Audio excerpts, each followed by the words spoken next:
Howdy, lab partners. It's great to be back. I haven't been on streams for a little while. You've been on a stream since before me. It's good to see you, Zach. Brett here. Like old times. I didn't prepare a witty opener. A witty opener. That's fine. Now, we're really excited because Brett and I are not excited about the fact that we had to come up with our own solution to the fact that it is sort of hard to find Age of Sigmar faction terrain. Oh my gosh, what is even happening? Yeah, our minds are blown by this. It kind of makes sense once you actually think about it. Yes. We'll get to that a little later. Well, yeah. We have a lot. Actually, we have a lot to complain about today. Between us collectively, there are over 80 years of Earth experience. Oh my god, yes. Between the two of us. You can't get that with any two other Hobby Collab members. It has to be Brett and I to hit that number. Let's kind of jump in and show you guys what we worked on this week. And we want to also mention that we have a VOD coming out that will be more detail into this. Yep. Okay, so this is the tail end of all of that. This is the tail end of that, right? Yeah. You guys, as you know, may know, as a Gloom Spike Gets Spider Fang player, need that Loon Shrine, so I'm having to make my own. Brett, likewise, Realm Shaper Engine. Yeah, it's hard to find. Good luck. Not as necessary. Not as necessary. But why not? But why not? It's Why also not? really cool. It is also good. Okay, so we end up making your own. Now the one you see here is Cat's. She would probably kill me if she saw me tracing hers with a ballpoint pen. But the thing is that I knew that I had to make the base of mine the same size. I traced out here and then cut out two of this same shape because I wanted to give myself, when you work with pink foam, you end up only ever reducing this footprint, right? It's only going to get smaller. I'm not going to add more pink foam. Oh, I did a nice long shot here. I thought you guys would appreciate this. That's some ASMR right there. Yeah, that's good. Look at that. So, this is all happening in the past, by the way. Yeah, this is not happening right now. This is flashback. not live. This is a flashback. That's a good way of putting it. Now, so I went and did a double stack because you can see here right away you start stripping it off. By the way, if that glue is wet like that, that's the best time to work with it. Your wire cutter will go through it without breaking, and it still sticks. There's the old Loon Shrine. I'm going to talk about where I got that from. After building the base, I did a little sketch of what I wanted. You're going to see that sketch did not come to fruition. However, that's okay. What I ended up with is equally as exciting, I think. Start adding here to it. I'm tracing actually additional layers. I think I traced two more. Cut out the little cave. Your reinforcements come out of the cave. So I need that for my spider riders. Amazing. Yeah, I need my spider riders to be coming out of that cave entrance there. Yep. Then you're doing like just little rock shaping here. The idea is I do want some ledges. You're gonna see a little later on in this I make myself some ledges so that I can get some kind of foliage and tufts going on. I'm constantly pulling this old Loon Shrine kit up to check and make sure it's got room. What I'm doing here actually is tracing the top part now. And then what I'm doing here is carving out the lagoon I want to make, including the cut line you can see. So then we cut out the lagoon on just the top piece here. Oh, wow. Pop it out. When we put it on top there, I didn't then use some glue and kind of sealed because I'm going to be doing a resin pour into this. So we have our top here. Again, back to shaping. Just carving rock with pink foam. This is so beautiful to watch. I love this. Oh, thanks. Yeah, I'm excited to... The pink foam master going at it. I'm excited to make the full video. Constantly checking to make sure that thing's got space. Here's me using a piece of pink foam to spread glue over more pink foam. And then we put it in, doing more carving. And again, we're looking for... again, here's me carving out a ledge right there. Okay, and I'll show you that ledge in a second when we get a close look at it. So carving out here, just carving rock shapes.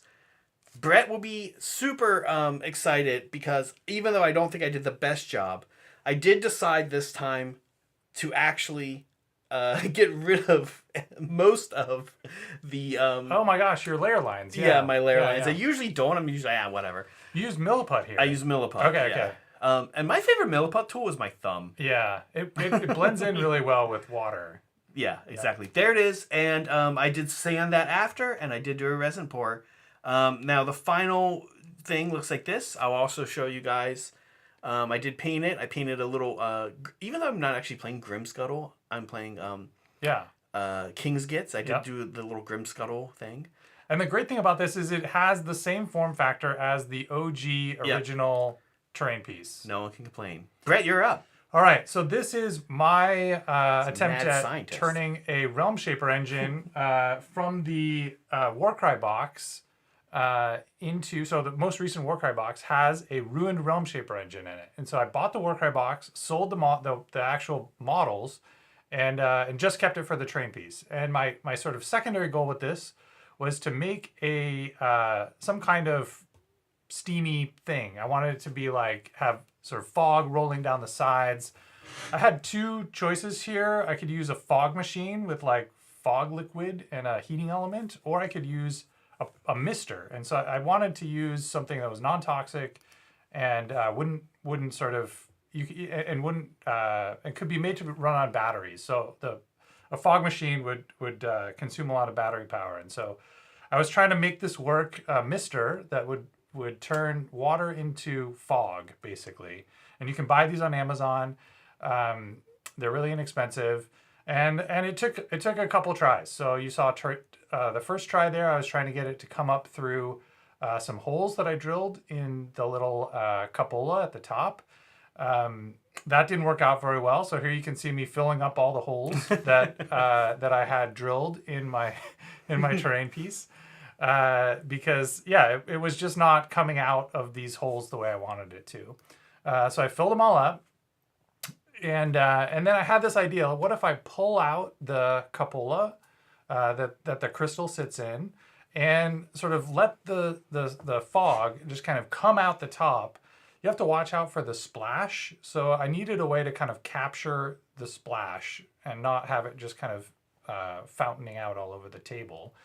And so I had this idea to basically raise this cupola up out of the terrain piece, leaving a small gap between it and the top of the opening. So you can see right there kind of what my vision for the final product is just it's sitting there on the top with the gem in it rather than recessed, and then the smoke will come out in the little gap between the opening there and that little cupola piece. So next up, I had to kind of make some little bricks to raise this up a little bit. So again, to create a gap for the smoke to come out. And so I used pieces from the rim of that I had cut off in the earlier shot. So here you can see the cup for water with the mister in it. And so I 3D printed this to fit. And it's got a little grommet to seal the wire.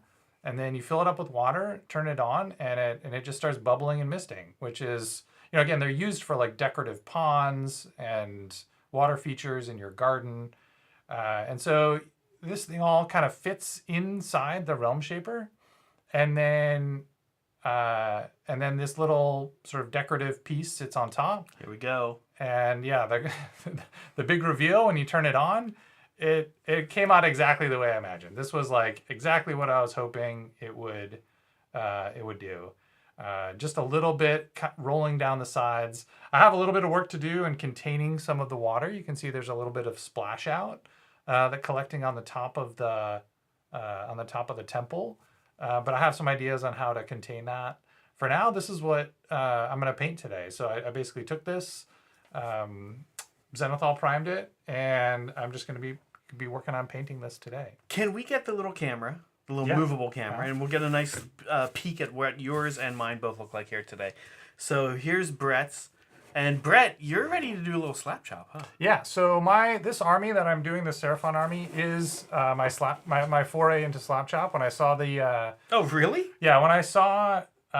when slap chops, became a thing on the internet, I was like, that's how I want to do my Seraphon. That doesn't look slapped. So it looks good. My whole army is wow. This is me sort of you're doing trying you're out doing a slap lot chop. of like after the slap chop too. yeah. You're doing a lot of dry brushing Right, and stuff, yeah.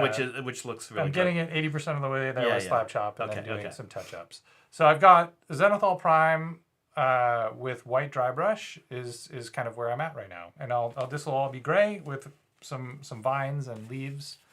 And then I have to figure out what I'm going to do for this gem on top. But yeah. So mine, meanwhile, here we've got the pink foam carved rock. Okay, and like Brett said, it is the same size officially, the official same size. I hope they let me use this at Old Town Throwdown this week. I'm going to go ahead and take cats just in case they don't. But here it is. It is the same footprint. The line of sight blocking doesn't really matter. I guess it could. Yeah. But it's hard for me to imagine that. I mean, the footprint's the main thing. The footprint's the main thing. And then you've got this actual ancient loon shrine that goes on top of it. This loon shrine I got from a fan, damn it.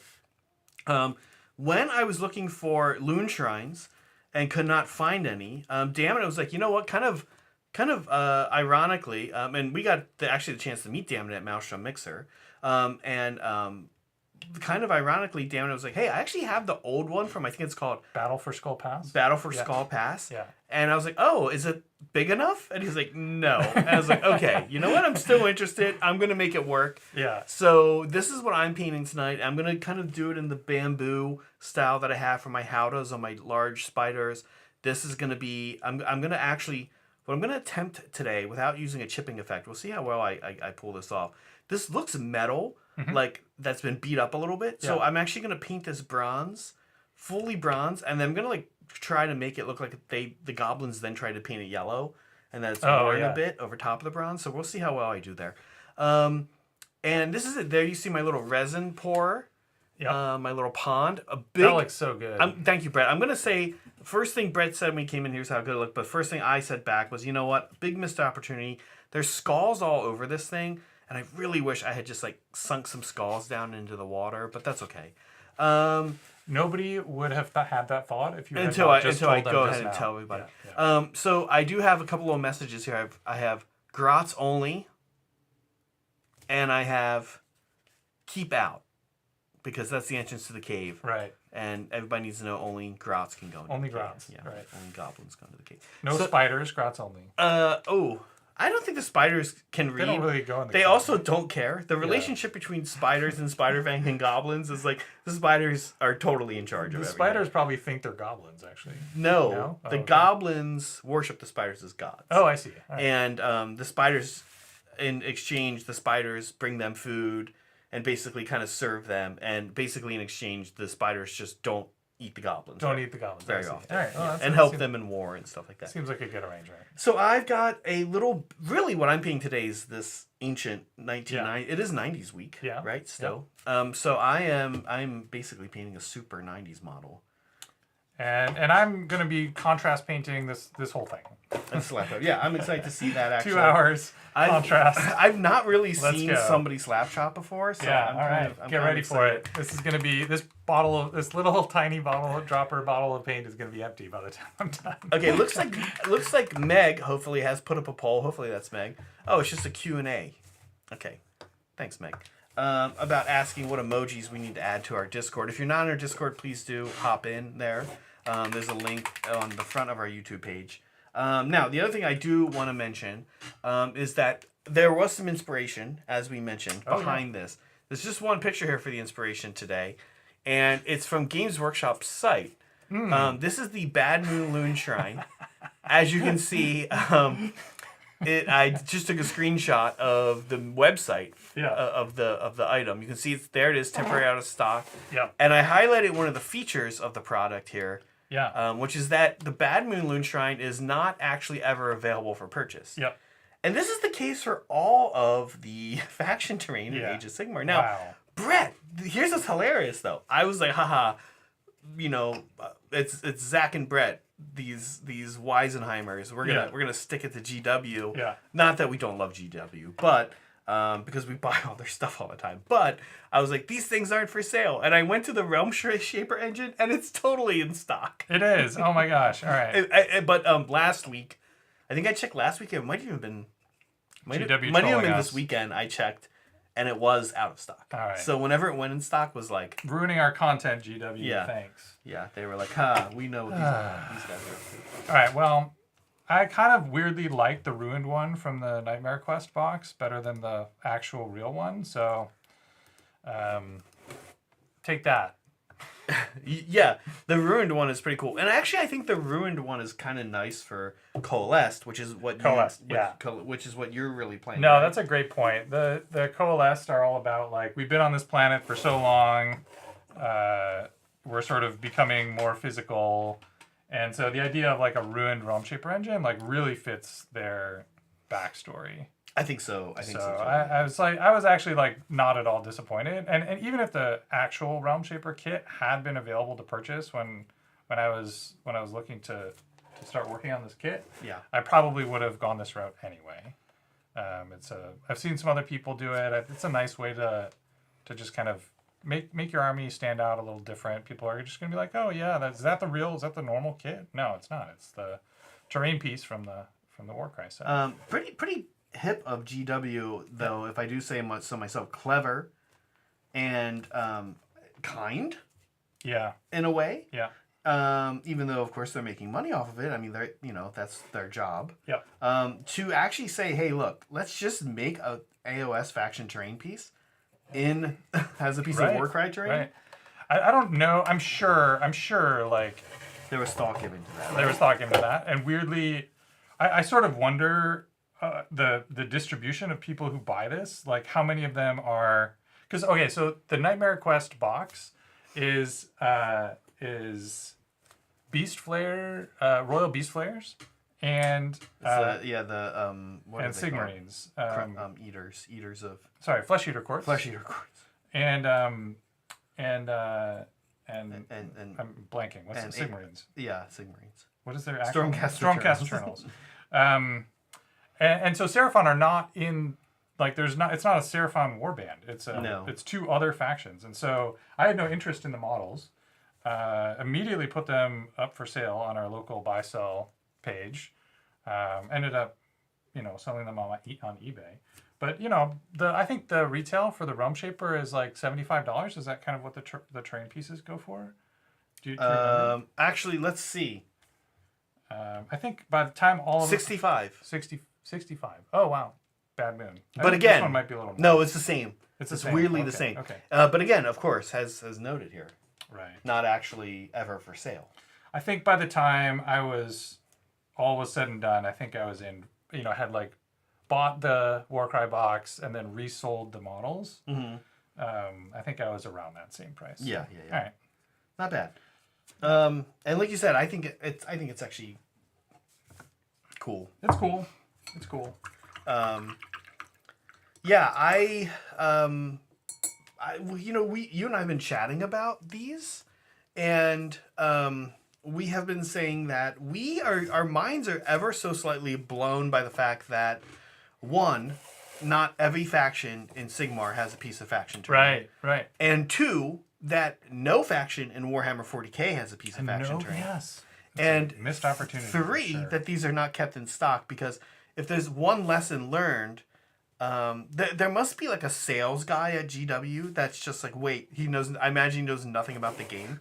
And he's like, wait, what is this? What is this faction terrain piece? He's like, I just noticed that we never have them in stock. Yeah. And no matter how many we make, they're all gone immediately. Can you explain that to me? And then some guy who plays the games is like, oh, so there's a separate economy in the game where you spend points instead to of buy dollars. things. Yeah.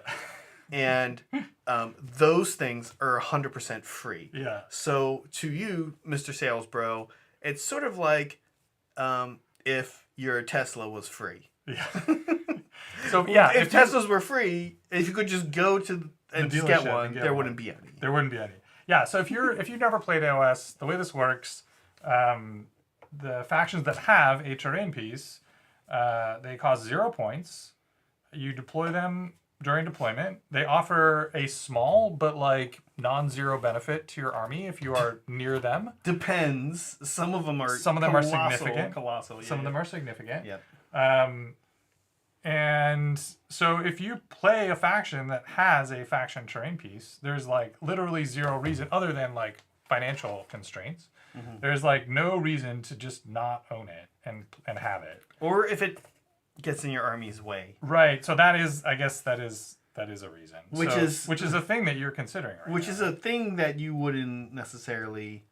You'd be like, nah, that can't be a big problem. That's But an it advanced. can be. That's an advanced thing. It's Like an- you and yeah. Steven are. You were saying you and Steven are like discussing not including your faction terrain pieces in some of your armies. In your case, the ogres. Yeah. Because Which have actually kind of a small piece. the benefit is minor, and they Yeah. mostly just don't want to get blocked, Yeah. and so the terrain piece just kind of gets in the way. A In little bit. competitive play, you end up with a set terrain setup usually, and then you're putting this thing in your territory. Yeah. And if your territory is half the board, which many Sigmar missions are, then you're fine. It's but if your fine. territory is a lot smaller, Right. you're it has to be 3 away from other terrain, and Right. so you end up There's usually like 2 or 3 spots for you to place your models if you want to frontline them. yeah. And this terrain piece is large, and it takes up one of them basically. Yep.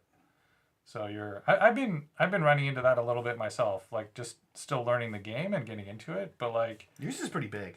it's large, and in Coalesced, especially, I actually don't know what it does for Starborn, but in Coalesced, it like you want to be fighting near it because it gives your guys +1 to their bite rolls, and so it Which increases is your. pretty good. It's pretty good. Are Bright Rolls just mortals? Yeah, just mortals, and they Mortal- buffed them recently. Oh, okay. They used to happen, well, depending on how you interpreted the rule, they used to happen after your opponent removed casualties, and now they very explicitly do not. So you basically get an extra mortal on a 5-up for every model that's fighting within an inch, and this terrain piece takes that to a 4-up. So it's like it's significant. Oh, it's that's meaningful. pretty good. Yeah.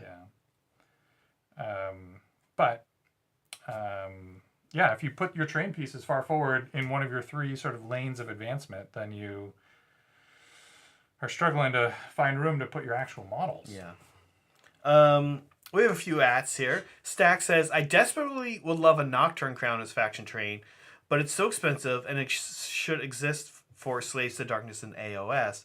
Yeah, Slaves to Darkness, I see Saray asking later, actually weirdly, not every faction, as we mentioned, have one. Right. Again, kind of weird. Kind of weird.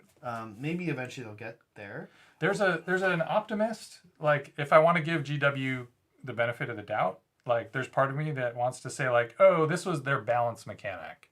Like after they got through designing the whole book, they did some play testing and they were like, oh, which factions need a minor bump? And then they just gave those factions a terrain piece with a minor bump attached to it.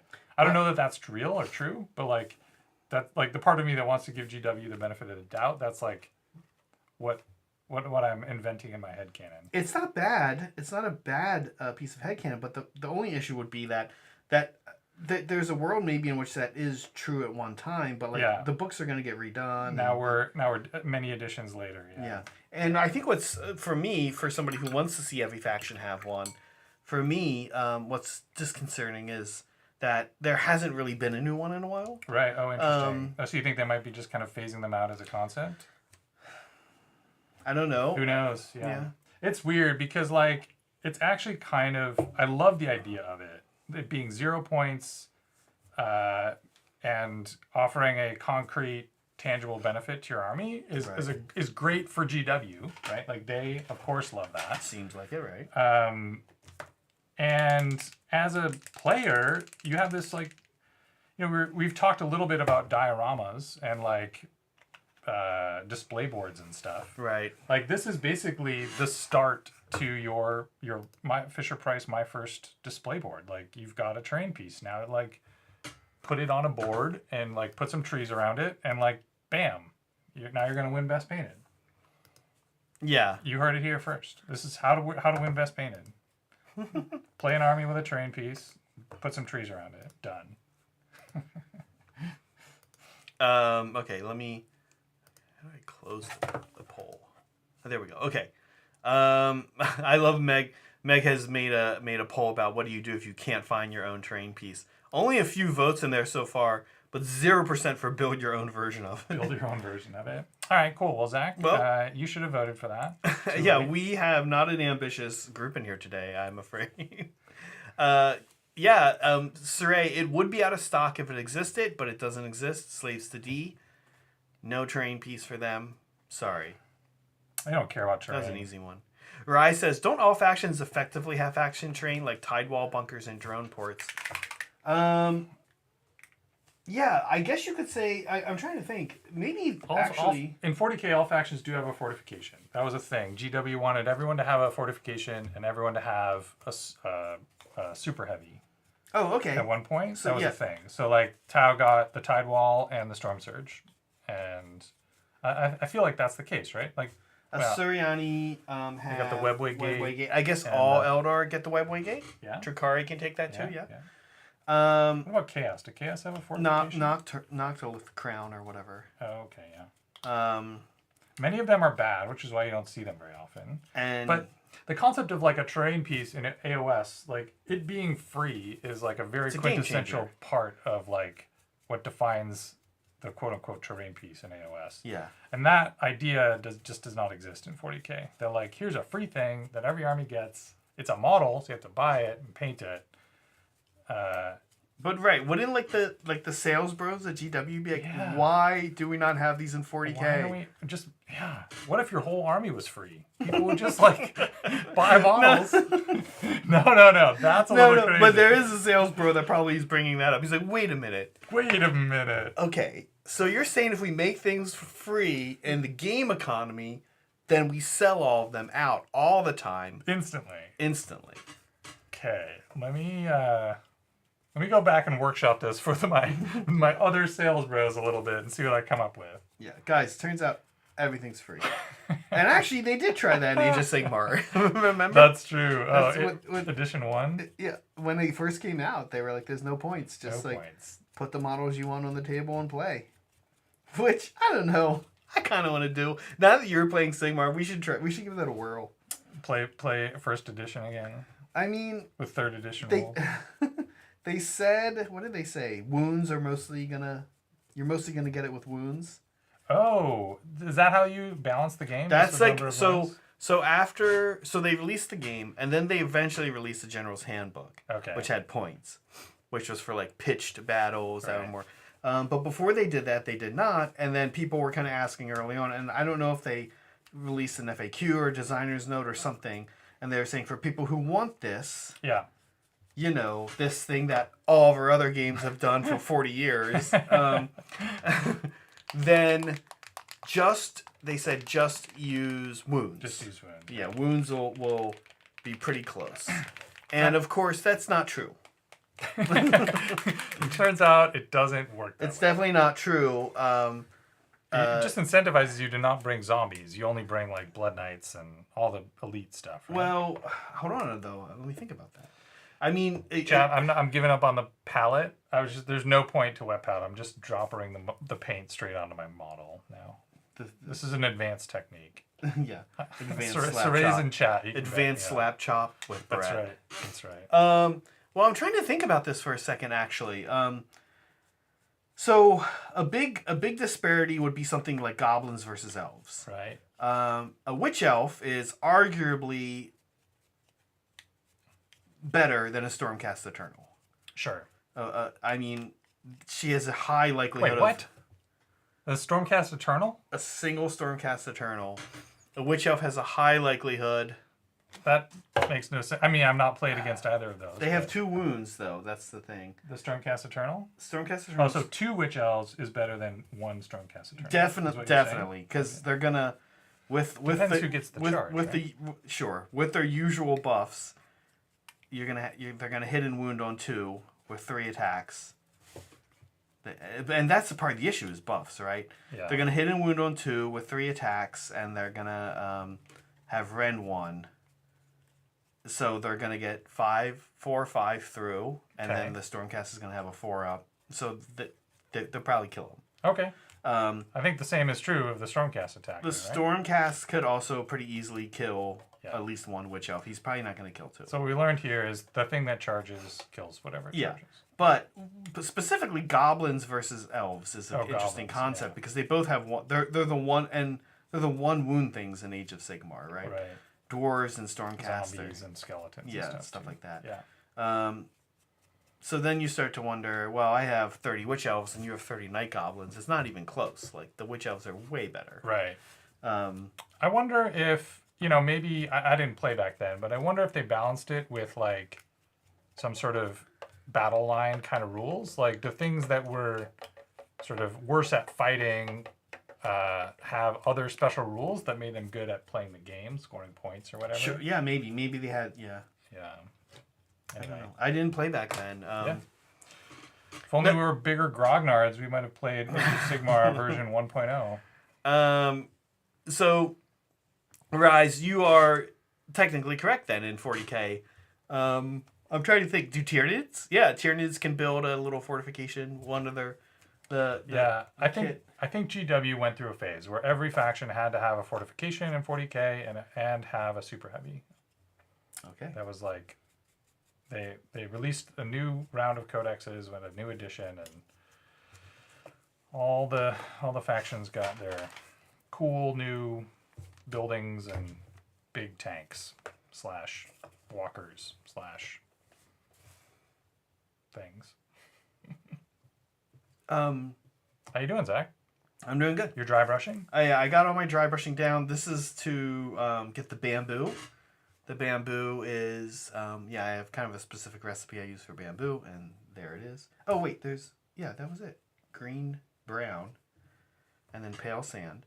But now there's a lot of non-bamboo stuff that I need to paint, so I'm going to do that now. And starting with all the pile of skulls that is present. And I've been painting so many skulls on different destruction armies and slaves to darkness that I have like a very specific skull recipe. You got a skull recipe. Yeah. Nice. Especially for piles of skulls.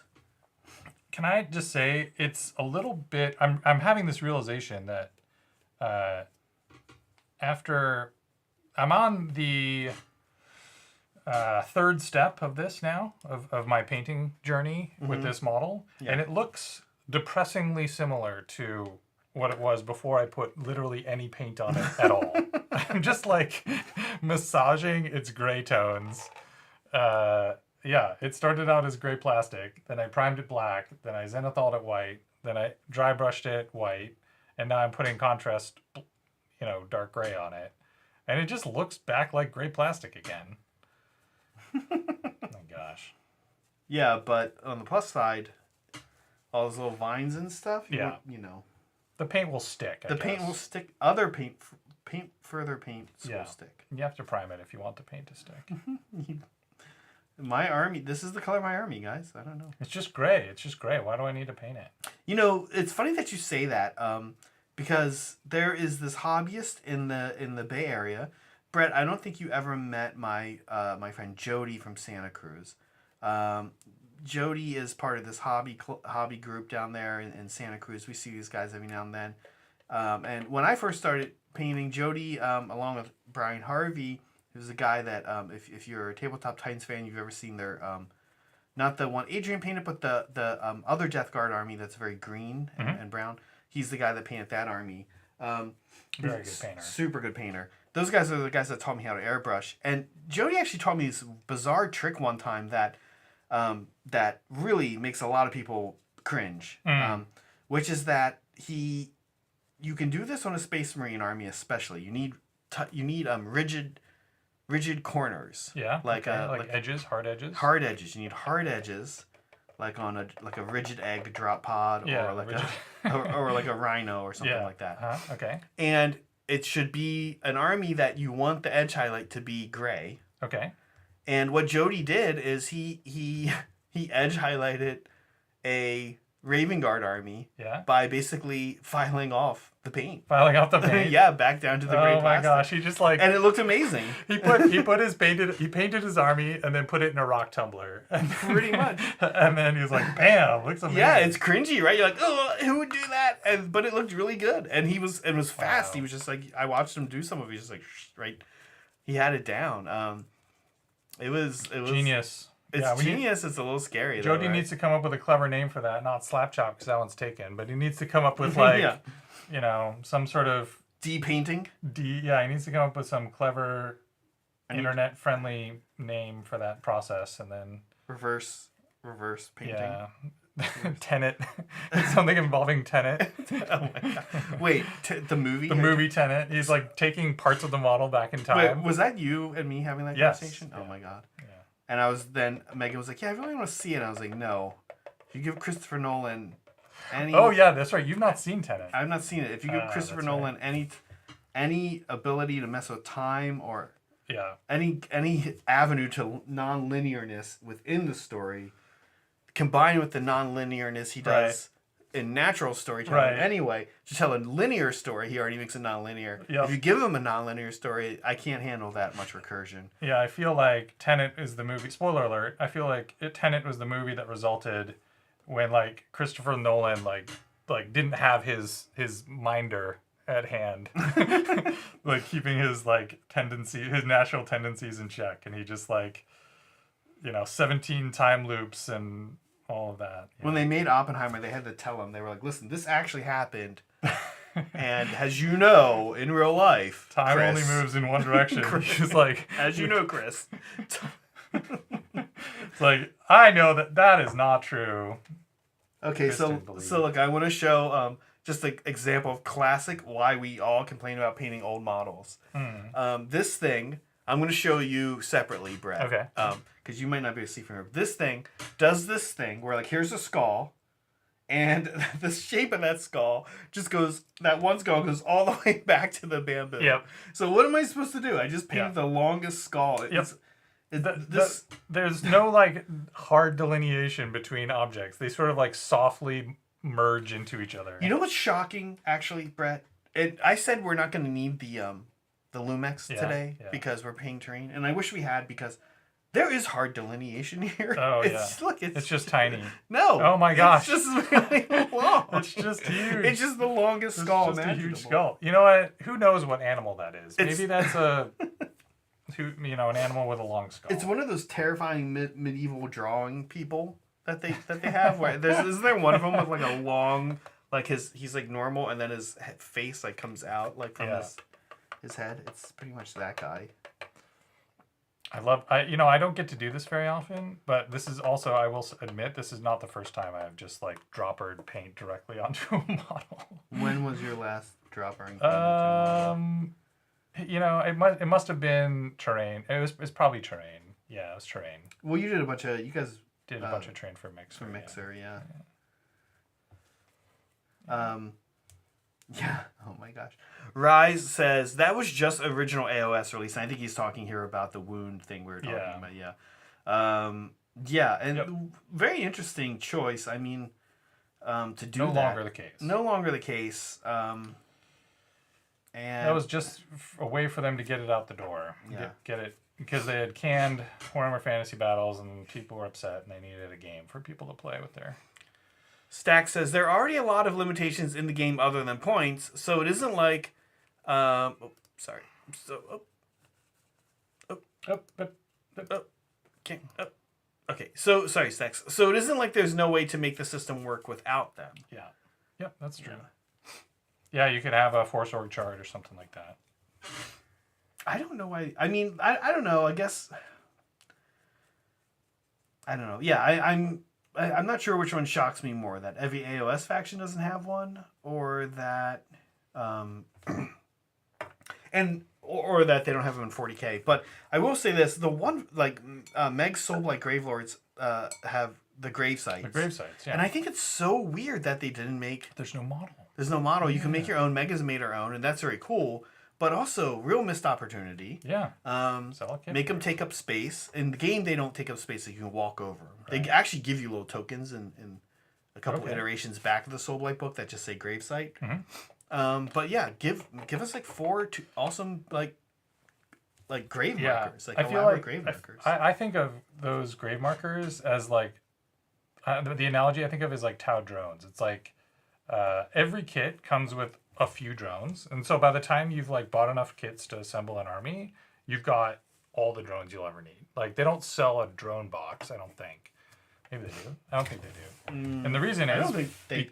because like you don't don't really think so. need that. Yeah, yeah. All the models. By the time you've got 1,000 points of like models to play the game, you've got enough drones to support those models. Did and I feel they? like the grave sites are like Yeah. should be the same way. Like just include a grave site with every box of troops on the sprue somewhere, and like a little grave marker.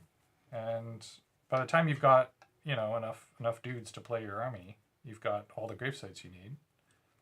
Done. No. But see, you're not thinking like a sales bro. Gino. That's right.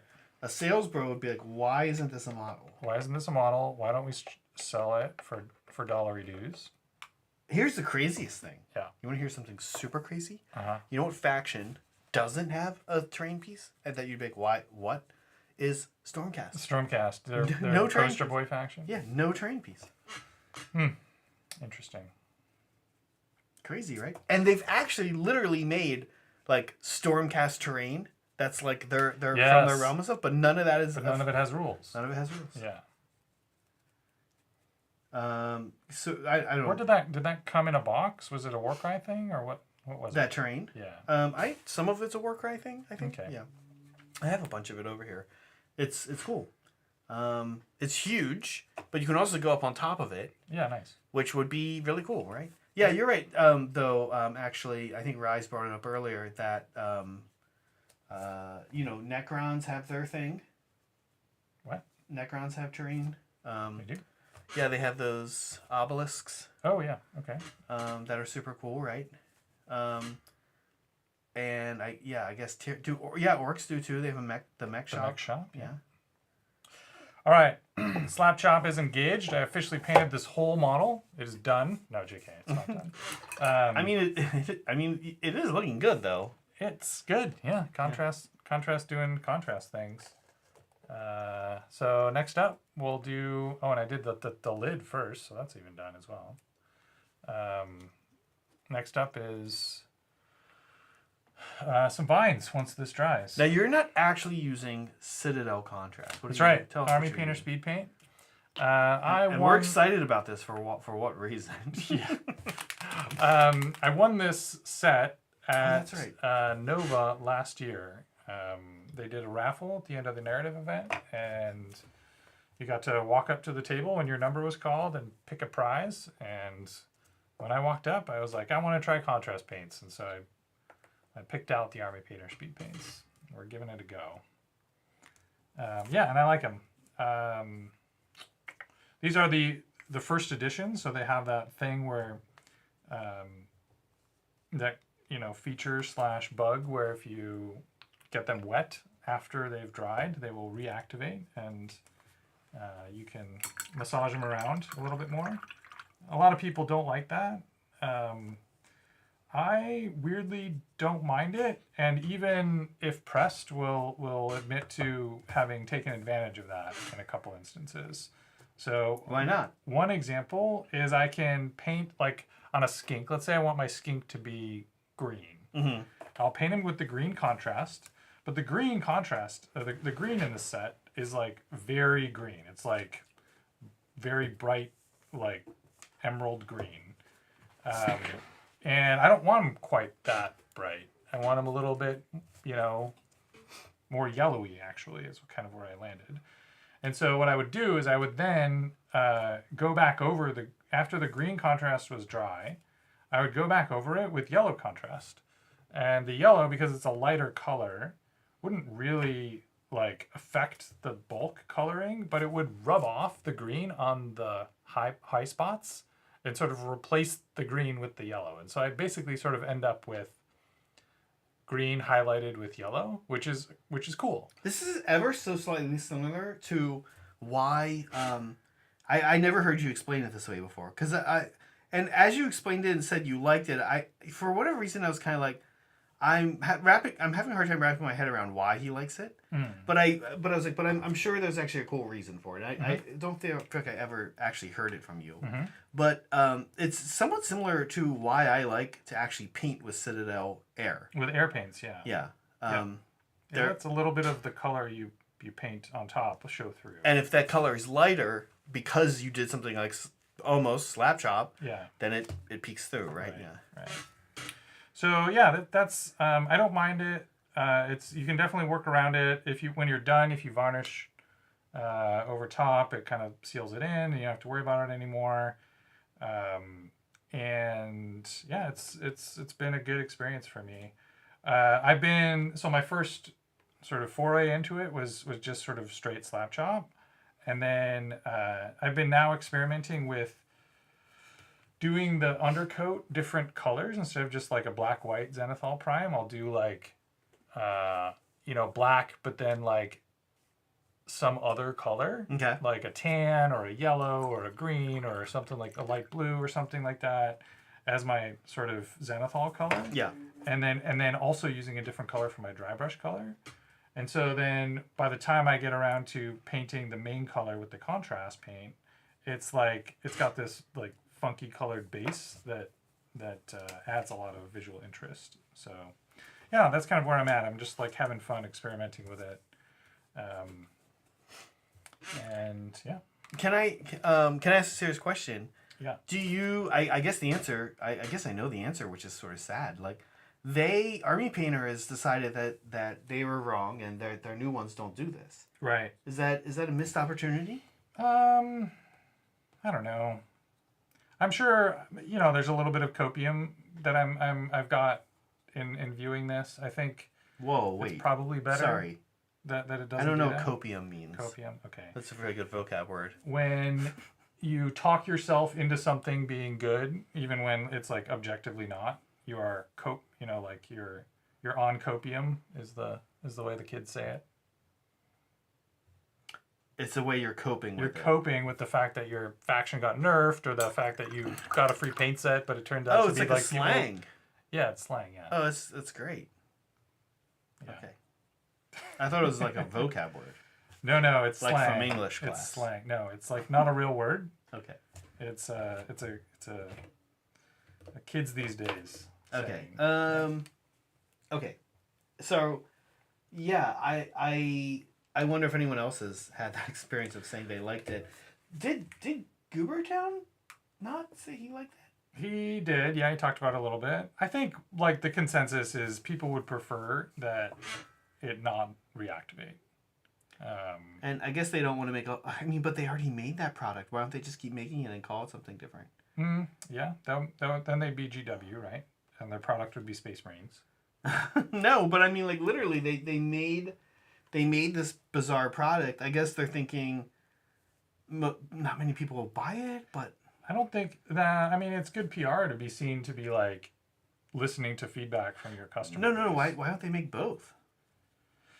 And that's what I'm saying. I mean, why don't they make both? Yeah, and that's just a good question. Just say that's what speed paints are, and now we meant to do that. Speed- Here comes speed our paints. another line that you guys have been asking. Yeah, I mean it's cost money and shelf space is hard to come by at hobby shops and stuff. So having like 2 full paint lines would be a lot. Shelf space is like a thing. And Right? SKUs and inventory and all that. I know. All that. If Kat truly does watch these streams, I just made her scream a second time. First one, I took ballpoint pen around the base of her model. Also, not mentioning that's not fully painted. Kat's probably being like, "It's not fully painted." It's not fully painted. It looks good. It looks good. And a lot of people would be like, "Wow, that looks amazing." It looks great. But it's a cat model, so it's definitely not fully painted yet. Yeah, it's got 23 more steps to go. Yeah. Yeah. It's gonna be great. It's gonna be amazing. It's already pretty amazing. Does she play Gits? Or did she just pick up that one she model? was kind of start. She wanted to kind of start collecting the army. Yeah. She wanted to do squigs in like different berry colors, Right. like Oh, all yeah, I kinds of remember different that. colors. Yeah. I think one day she'll get there. Yeah. Cool. How's chat doing, Zach? Chat's doing good. I'm bad at these ats. Yeah. This is what Meg is good at. Molecule Cody says, "Would I win if I did a display board that was the Hobby Collab set with you guys painting my models that are on the board?" Only if the models we were painting were also painting models that were painting epics further themselves, painting models. Yeah, 3. We need and if there's like, and then you need like a Joy Toy scale puppet of Chris Nolan directing the scene. Yeah. Yeah. There's other things on this mod. Thank you for the message, Michael. There's other things on this models that just don't really make sense. So like, they just did things and they're like, that's cool, right? Like this thing has a little cave mouth, and so I'm gonna have to paint all this stuff rock color. I can tell, but then this rock just has like these jagged teeth coming directly out of the rock. Now, if this was a modern model, I think they would have shown that the goblins or the orcs or whatever had attached plates to do this. Yeah. And I'm actually quite confident they would have done that because that stuff like that literally happens on the moon shrine. There's like plates that they nailed in. Yeah. But here they're just like, hey, what if the mouth had teeth? I think it's so cool. Yeah. And they're like, what are those teeth made from? I think it's so cool that the modern Loon Shrine is sort of an upscaled adaptation of this classic Of this thing that came in like a 90s era battle box. That's such a cool throwback, you know? Listen, speaking of throwbacks in 90s era. Wow, gosh.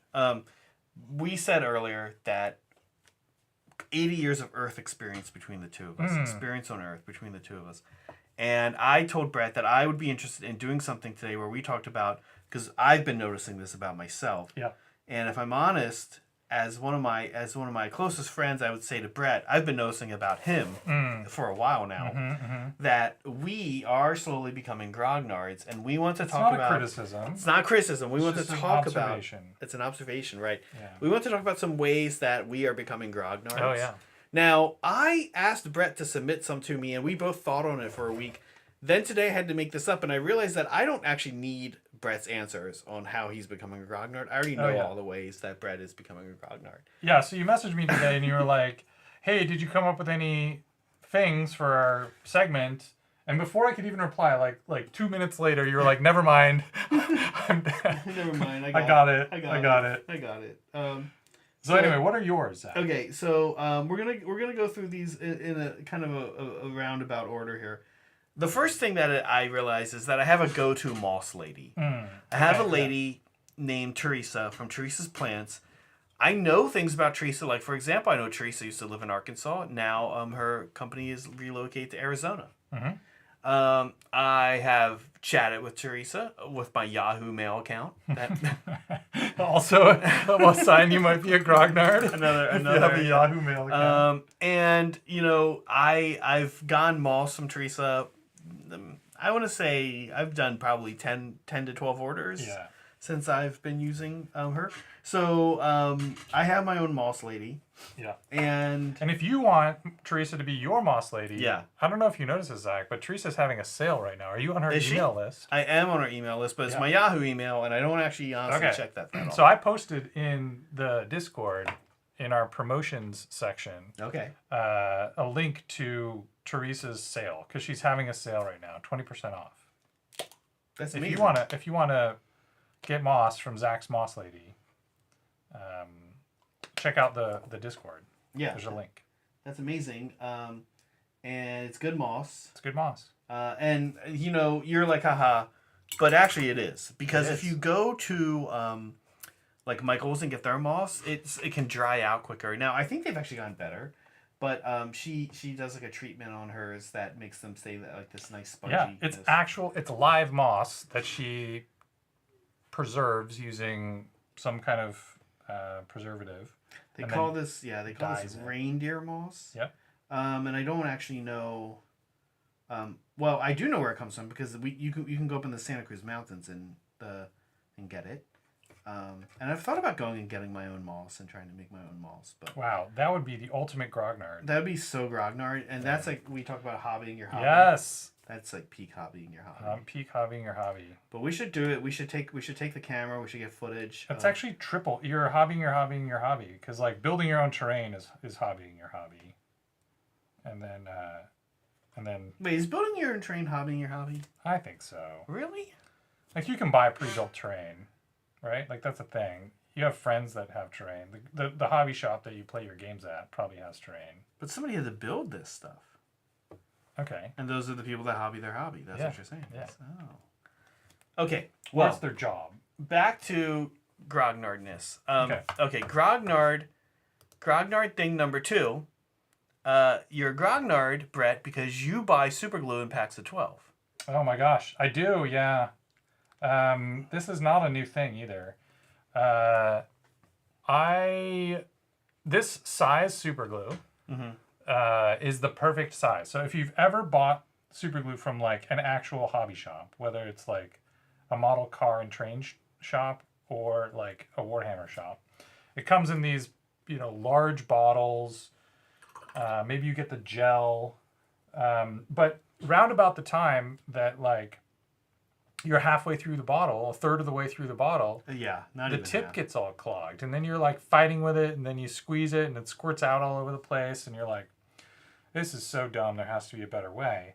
Well, there is, and that is to buy bottles that have only a third as much super glue, and so by the time the tip is clogged, the like thing is out. Yeah. So that's what these are. Now, I don't know if they did research to figure out how much what the ideal amount of super glue in a bottle is, but these have it. And I never clean I've never, since I started buying this super glue, I've never had to clean the tip out of a container. So yeah, highly recommend. And then they last about a month of sort of regular use, maybe 2 if you don't use them as often, and then they're spent and you throw it away. The next one. So on to me, listening to other Grognards about what quantity to purchase glue in. And I will say this, he's totally right. And since You're a convert now. For whatever reason, we've ramped up on how much we hate super glue here at the house. I think some of it has to do with Megan, not like being like, why is this industry so stupid? Why doesn't anybody get this right? But here it is. I actually picked this up from my Amazon locker today. And you're right. And I kind of started knowing about this because I had purchased the Zap-A-Gap super tiny one. Yeah. Dude, I opened a Zap-A-Gap one, I think on... These are meant to be the single use. They're super tiny. They're half the size of this, actually. Yeah. And you're right. I opened one up a few days ago. They have no lid. Yeah. So they're literally meant to be single use. So they have a little hole, right? Yeah. But it lasted 3 days. And I actually ran the whole tube out today. Today, I finally used the rest of the tube. And that stuff. But no lid. No it was lid. Just sitting open for 3 days. The on lid. the table. They have a super tiny little hole that it comes out of, and I think that it's small enough that it's not like it doesn't dry out. Doesn't dry out, or at least not in 3 days. Yeah. So I'm a convert, but one thing I want to say about being a grognard is grognards are really into telling each other and telling like other hobby people. hack. And yeah, it's so much of it is about. It's not even about saving money. Yeah. It's about like why you want this quantity of this. Right. Like why you shouldn't be purchasing that size Magisculpt.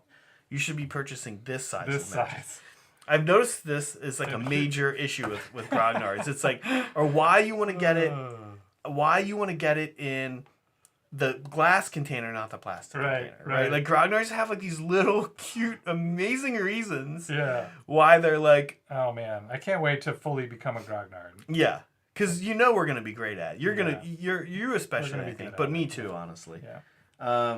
Because being a Grognard is kind of about these hot takes and these like, and when you're younger, you're like, there's always that Grognard who was like, no, you got to try this, and you're like, oh, whatever, man. You're like, whatever. Dude, I can just go here and buy this thing and it works. Like, why do I care? Yeah. And then you're like, wait a minute, yeah, it's white labeled, those Bob Smith industry glues. The super glues. But oh my god, they're awful. They're awful. They're so awful. They're sold everywhere. You need like if you try to glue something at a tournament real quick, you can't. You have to have an accelerator. Yeah. Zap-A-Gap and super glue it's like they have accelerator. They just like it's done already.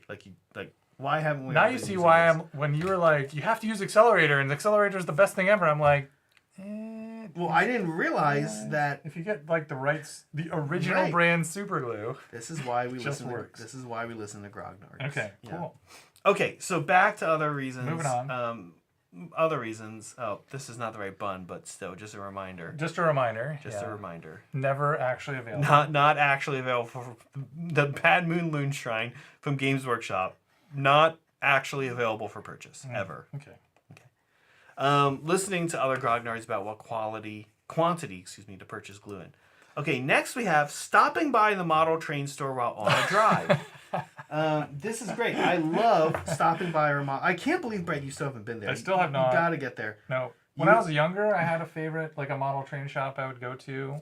I was actually a train guy when I was 16. And we've talked about this before while Saray was here. I will Definitely. return to being a train guy. We all will. Yeah. It is the fate of all of us, and most of you in chat as well. Get ready for it, chat. It is the fate for that you will become a train person. Once it's no longer socially acceptable for you to play Warhammer as a, 60-something-year-old. There's going to be a point where you're going to look at your life and you're just going to say, you know what, this really, at this point, just makes the most sense. This just makes the most sense. I just need to sell these models to someone who's got more time, more energy, more whatever. It's going to start with like a diorama that you made. Yeah, you're gonna be like, I want to build a terrain board that's a train. And then you're gonna be like, what if the train actually drives around in a circle? Yeah. And we can play games of Warhammer on this board. And then you're gonna be like, you know what, I ended up really getting into trains. You know what? My least favorite part of this is the Warhammer models. I just want to like have trains that drive around. Yep. This is how it's gonna happen. I think it's the fate of all war gamers to slowly turn into a model train person. Yeah. It's not a bad thing. I mean, I think it is. You do. Okay. But I'm a couple years younger than you. Yeah, and I've already been there. Yeah. Right? Yeah, that's true. I know what it's like. You get it. Trains are cool. Yeah. I mean,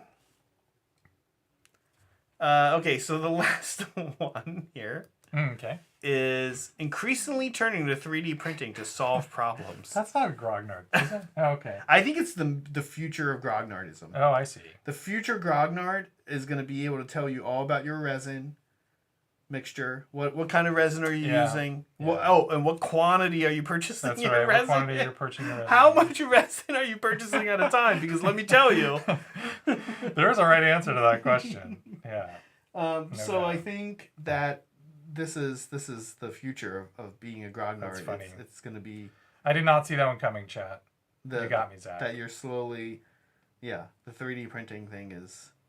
Listen, I built my own Badger. I built my own Badger Patriot from parts. Oh wow. That is, when I was at Titans one time, I realized I had almost enough parts for a full Patriot. Full airbrush. So I bought basically like the two main, like the housing. Yeah. And built a Badger Patriot. Hilarious. I was like, wow, I can just build a Badger Patriot. But it was good. It really helped me like learn about how to clean one and everything. Yeah. Like, so that you being crazy about 3D printing, totally acceptable as a Grognard. It's good. Yeah. Yeah. Okay, I'm gonna bounce back to some of these real quick. Mm-hmm. What's that? We're just checking time. We're halfway through. Yeah. We're good.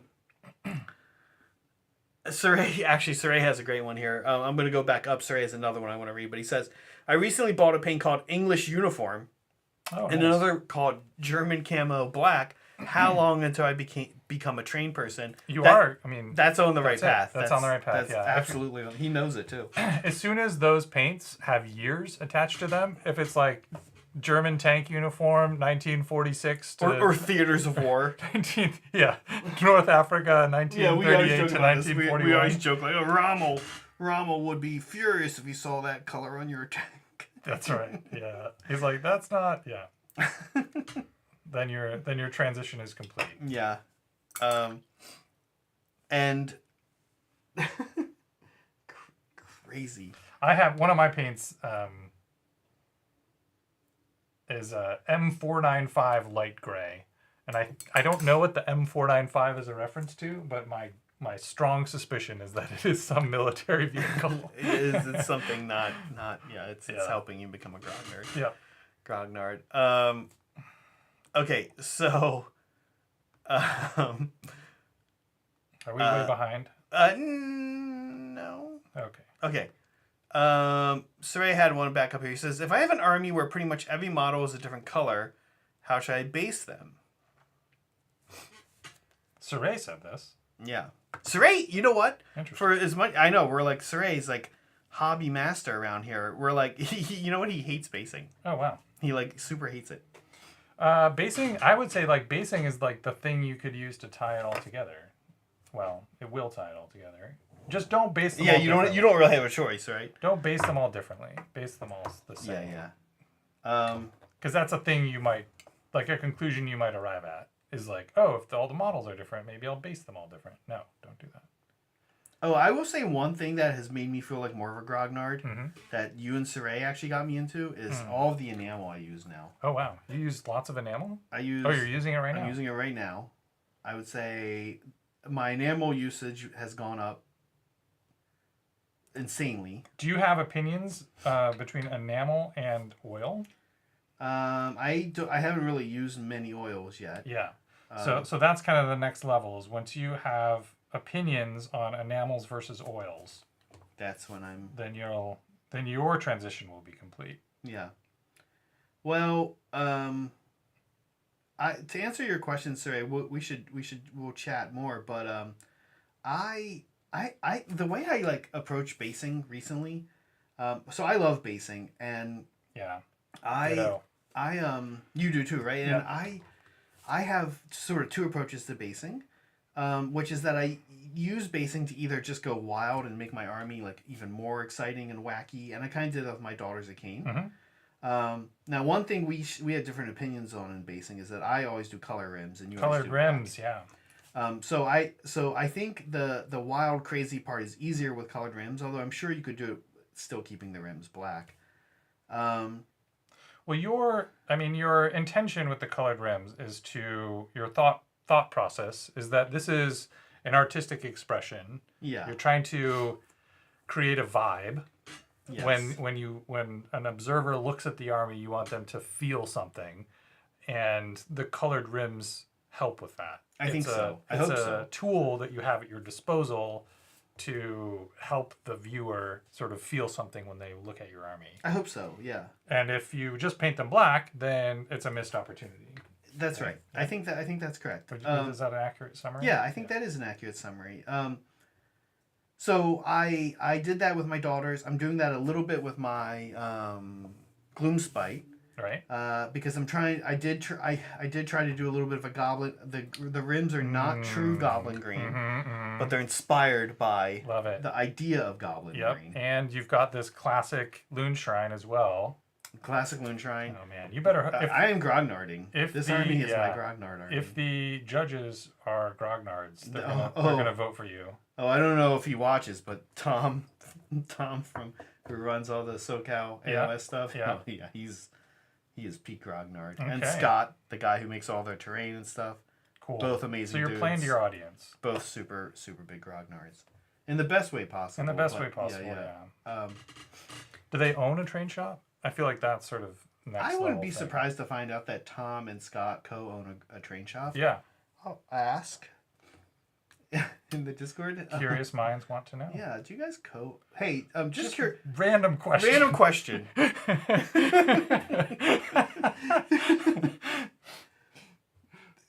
Man. How do you what's the intro to that? Like, how do you segue? I don't think there There is no segue. That's it. You just no segue. Just throw it out. Oh man. Oh my god. Yeah. Is that it? Are we done with grognarding? We're done with Grognard. Okay. I mean, we're never. No. I mean, No, for no. us, for you and I, it's just Our the journey beginning. is just beginning. It's just the beginning of Grognarding.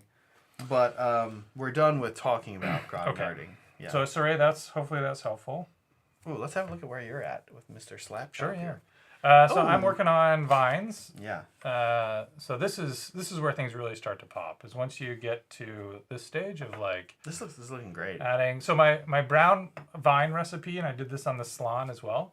The Vallejo model color, red leather, adds like some really nice sort of saturated tones to the wood, and then I go over it with this hardened leather, which is like a brown contrast. So it's a two-stepper, but I paint it first. And this, by doing this as well, it allows me to basically just do the gray contrast over the whole model. So normally if I wasn't using a straight acrylic on the vines first, if I was just doing contrast paint, I'd have to like be very careful not to get the gray contrast paint on the vines, because the brown wouldn't show very well over the gray. And so by doing this, it makes the gray step quite a bit faster, because I can literally just spread gray paint over the whole thing. I don't care if I get it on the vines, and then I go over. These are raised as well, and so they're pretty quick to hit with a medium brush. This was a number 1, and then I'll go over them with the brown.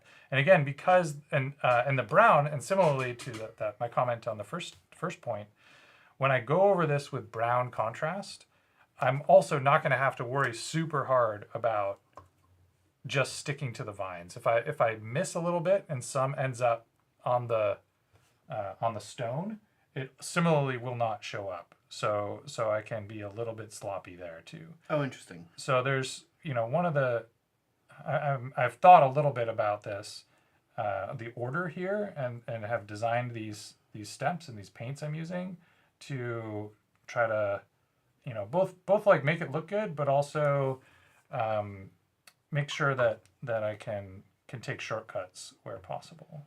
Which is very good when you're painting an army. Yeah, for sure. To figure out those ways that want your step A get you halfway through step B. Right. I'm a notoriously slow painter, and this army has been very eye-opening for me. Oh. Just like the concept of painting 5 or even 10 models in a week is like, I've never done that in my life. And you're doing it now. I'm doing it now with a Lizardman army. With a Lizardman army with contrast, yeah. If I'm in 5 nights of work, I can go, working an hour or 2 an evening, I can go from nothing, like night 1 is do the airbrushing and the zenithal and the dry brushing, and then nights 2 and 3 I'll do all the contrast, and nights 4 and 5 I'll touch up the details, and it's done. So it's like on 10 models. It's like, it's been very eye-opening for me to sort of, and empowering to say like, oh yeah, with the right tools and the right process, I can get through it pretty quick. Yeah, you ready to start taking commissions now? Yeah, no. No. Yep, nope. Nope. I am. Yeah, where are you at, Zach? I'm also kind of cruising along here. I'm painting some mushrooms. Now, I do have this little weird dilemma that I think I'm gonna have to work around, which is that I want to paint this moon yellow. Maybe I won't, and the reason I might not is because there's a bunch of mushrooms there's a few mushrooms on the moon, and the mushrooms are pointy, and I bought a bunch of mushrooms for my bases, and the pointy ones I painted yellow. Okay. So I'm painting these GW ones, which I'm like kind of awesomely match the third party ones I bought, to be these little yellow guys. Now I'm thinking the moon might be kind of lame if it's also yellow. Also yellow? So I got to figure that out. Could it be a different shade of yellow? I think that's probably what we're going to do. Like a little more orange? And there is the white stem on the mushroom, which kind of separates it from the yellow. And yeah, I think orange is what I might do. I got to figure this out. Put some spots on it, maybe? Like yellow with white spots or something on one of them? I'd have to go back and do all... No, on the loon shrine, I mean. Oh, on the loon shrine. White spots on the moon? That doesn't make a lot of sense. Well, he's got so much detail and texture. Yeah. Okay. Otherwise, this guy's coming along pretty nicely here. I'm excited for... Yeah, I'll show you where we're at here. Where it goes. Okay. There we go. So far, finishing thing. Not finishing quite up. It looks great. And then now I've got to do... This goes here. I don't think I'm going to glue this to this, by the way. Full moon. Yeah. I think... Yeah, and then I have more of those yellow mushrooms. So I will probably... I think Meg is messing with us. Oh, wow. I will probably put some more yellow mushrooms up here on the rim as well. I believe and hope Megan is the person who has turned the lights behind us both totally red. It's a nice change. It's a change, that's for sure. Stack says Stormcast don't have a terrain piece because it's stuck in Azir, like their coward god Sigmar. Stacks and coming out, swinging on that's the a take. Stormcast. Yeah. Soup says thinking about it, Stormcast trains separate from cities doesn't make too much sense. Don't they arrive and leave by lightning? So wouldn't they need static pieces of their own? Well, Stormcast have the same kind of delineation as Lizardmen do. In that there's ones that live on. There's Earth Stormcast. There's Earth Stormcast, then Space Stormcast. Space Yeah. Stormcast. Yeah. There's Storm Keep. Okay. They're called, and they hang out on Earth and ally often with humans, in particular. Sure. Yeah. And I do sort of wish they had a Storm Keep model, like just like a big model for, for the Stormcast faction. Soon. Okay. Coming soon, yeah. You heard it here first. Would desert basing work for my Rainbow Cavalry army? I mean, like, okay, so back to his... This is Saray. Back to his question. I like desert basing. What is your thought? That's what I was going to suggest. If you're going to suggest like a neutral kind of... Yeah. Similar to like what you've got. Yep. Yeah. Something neutral that will go with everything. If you're got all kinds of colors in the army, you don't need the base to like add color. Or you just want it to not clash with anything. Or hear me out. Uh-huh. You want the base to add even more insane color. But I'm kind of not joking. I mean, I think like those are kind of the avenues you go, right? You're either like, again, I'm going crazy and I'm doing with my daughters, they had it wasn't really a whole new color, right? It blended kind of with them. It was purple. They have a bunch of purple and stuff. So but I don't know. I more recently I've been into just like kind of insane colors all over things. Yeah. And I think it's sort of weird how many colors you can actually get away with on a model, if I'm honest. The Spider Riders have so many different colors on them, and I'm like okay with how they're coming out. Yeah. Sometimes people worry about having like too many different colors, but if done right and in the right proportions, it can actually look really good. Yeah, and like Saray of all people is gonna. You got this, Saray. You got this. Instead of helping them, we're just like, yeah, you're good. Yeah, you got this. You got this. My vote's for desert. I think that sounds great. Desert would be good though. Maybe I'm a coward. Also, what about snow? Right? Snow bases are hard to do until you know how to do them. Once you know how to do snow bases, they're great. I like the AK snow stuff a lot. I haven't used the GW stuff. I hear people like that too. They were talking about that in chat the other day, actually. The Valhalla Blizzard stuff. Yep.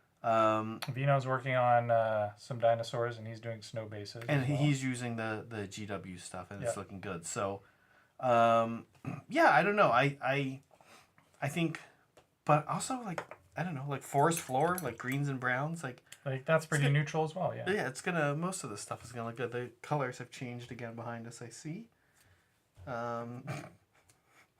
It's a feature. It's a feature, yeah. I thought Meg went to the store, honestly. I guess. All right. Can you control the lights? Me? Not on the Wi-Fi? Personally? Yeah, I think so. Well, yeah, maybe. Like you can control these on the other side of the country? Maybe. So maybe like if you just need a data connection? So like really? Yeah, could be. So depends how they've implemented it. So like when Saray and John are doing their show on Monday, I can just from Southern California change the color. Ooh. Because that's kind of fun. Okay, I'm on mushroom painting duty here. Yeah, I'm realizing we're getting close on. I'm feeling the crunch on time, and whilst this is very relaxing and enjoyable, I think at this pace I'm not going to get the whole thing done. I think I'm just going to focus on 2 sides of the Realm Shaper and try to get those wrapped up by the end of today. Yeah, well, we definitely want to see everybody, I know me for sure, are going to want to see the Realm Shaper engine spitting out its mist. Yeah, and with colors on it. Okay, so I've got 2 sides done here are the 2 sides that are done with brown. So I'm going to switch over to green, do some green. while the brown paint dries. And I'm going to do the same strategy with the green. I've got here Vallejo Emerald. So this is going to be my base. And then I'm going to go over it with green speed paint. I'm doing a little yellow mushroom highlight. Painting mushrooms has been insanely enjoyable. It's weirdly satisfying. I'm not sure why. Are there a lot of them? No, there's not too many. There we go. They're like on the cracks. Yeah, I like it. Okay, next I need to... I need... Of all things, I need Nuln Oil, I think. I've been using panel liner so much. Should we I missed wrap two up our mushrooms. poll? Oh yeah, let's end the poll. Good timing. It looks like the vast majority are going to buy a third-party piece, which makes sense. Yeah.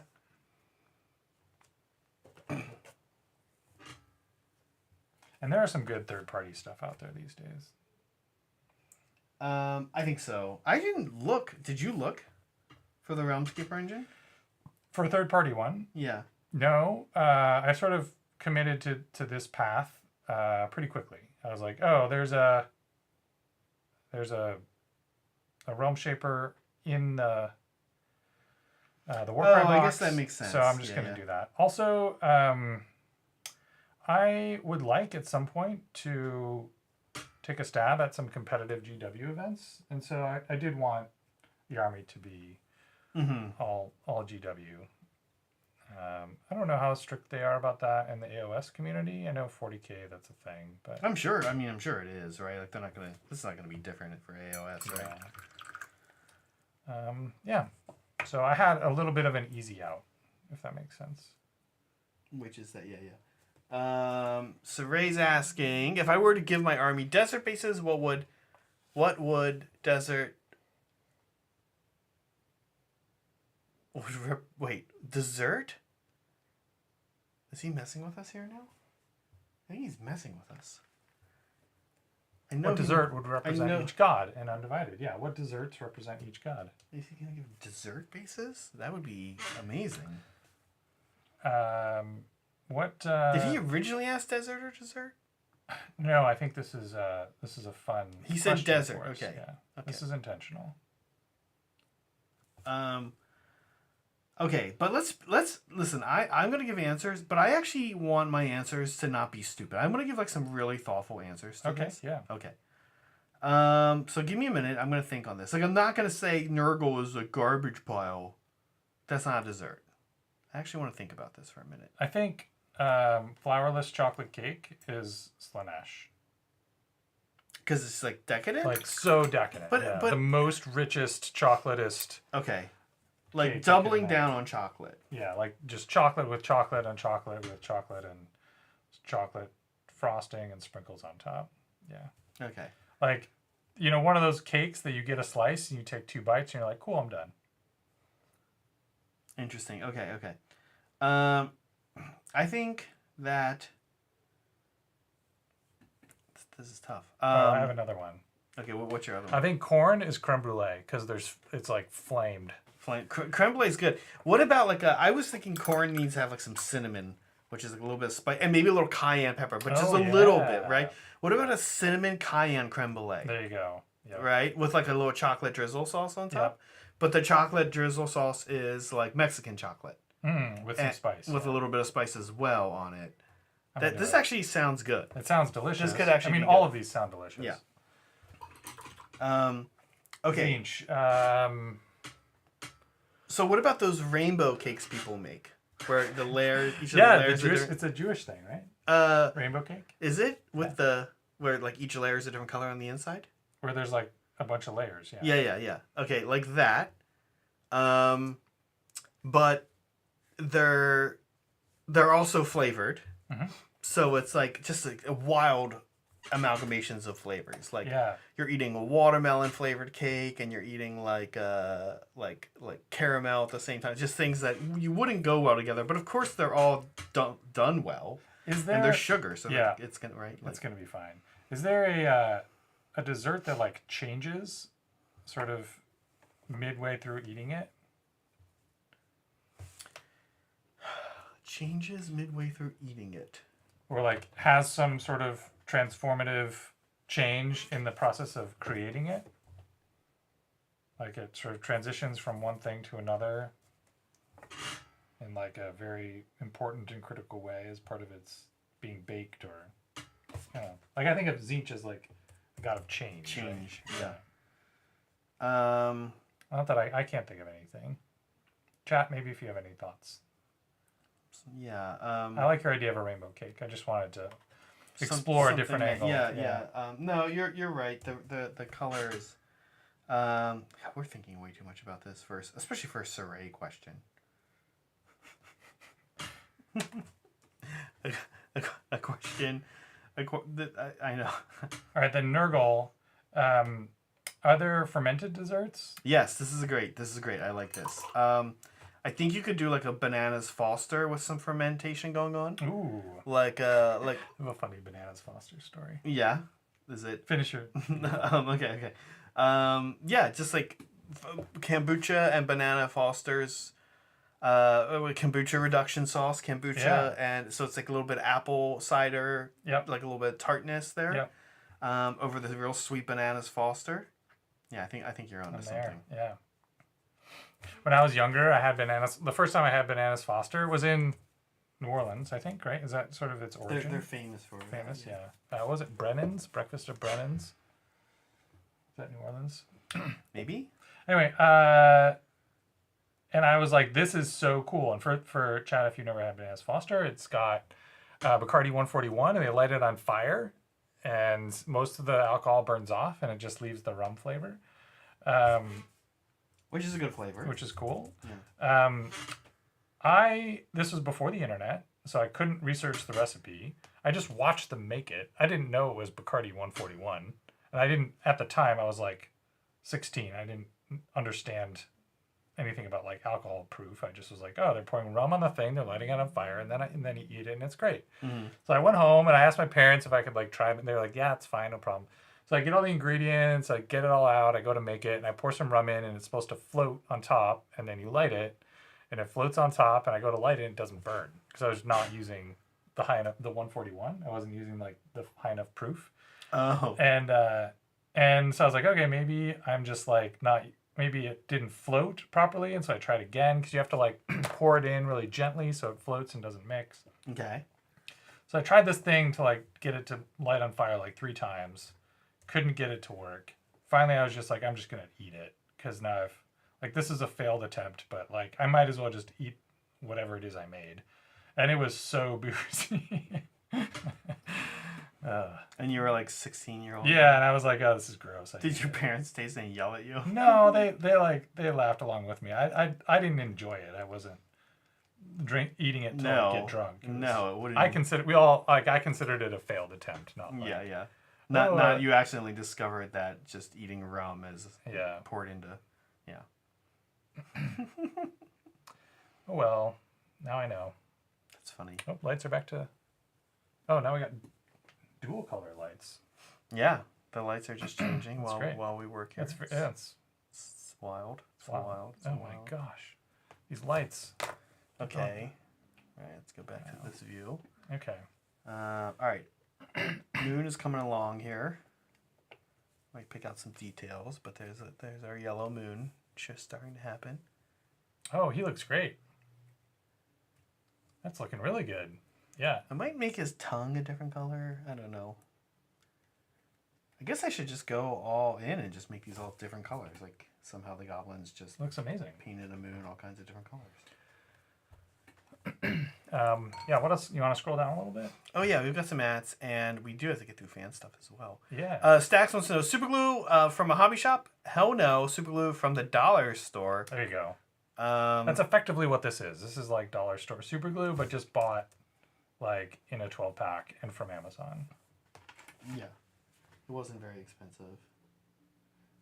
But I am excited for my little one-time use ones, which Megan and I are going to take to Old Town. That's, I think, the right use case for the single-use ones. To take to an event, yeah. To take to an event. You have to worry about opening it up and it being clogged. It's always going to be fresh. You're opening it brand new. You don't have to worry about like keeping it in your bag for the ride home because you just pitch it as soon as the event's over. And like, because like as soon as you try to recap it and put it back in your bag for the ride home, then it opens in your bag and you. Well, these don't even have caps. These don't even have caps. I am gonna take some kind of like little container to keep it in though. That's smart. Yeah. Okay. Yeah, I think I'm on to something here with this. Meg says she ordered us cheesecake. Oh, that's fun. I wonder what cheesecake flavor she got you. I don't know if she knows what kind of cheesecake stuff you like. What kind of cheesecake do you like? Should we talk about it? Should we talk about it so that maybe that's not what you got? And I'm not picky. I like fruity. Me too. Fruity cheesecake rather than like chocolatey. Same. Cheesecake. Okay. And also like fruity more than like cinnamon or any sort of like earthy. Same. Bitter flavors. I want like fruity, bright, crisp. Okay. Flavors. So she almost inevitably got me something like that, but you're welcome. I can pass off. I can pass it off. But I'm also not super picky about it. I also really just like plain cheesecake. Just plain, yeah. We got a little boring with my cheesecake. Yeah. That's okay though. Oh man, the moon is fun. I'm digging this moon. I think the painting bronze under something and then paint over top of it is kind of interesting look. That's a neat idea. It's coming out really good. It's kind of an interesting look.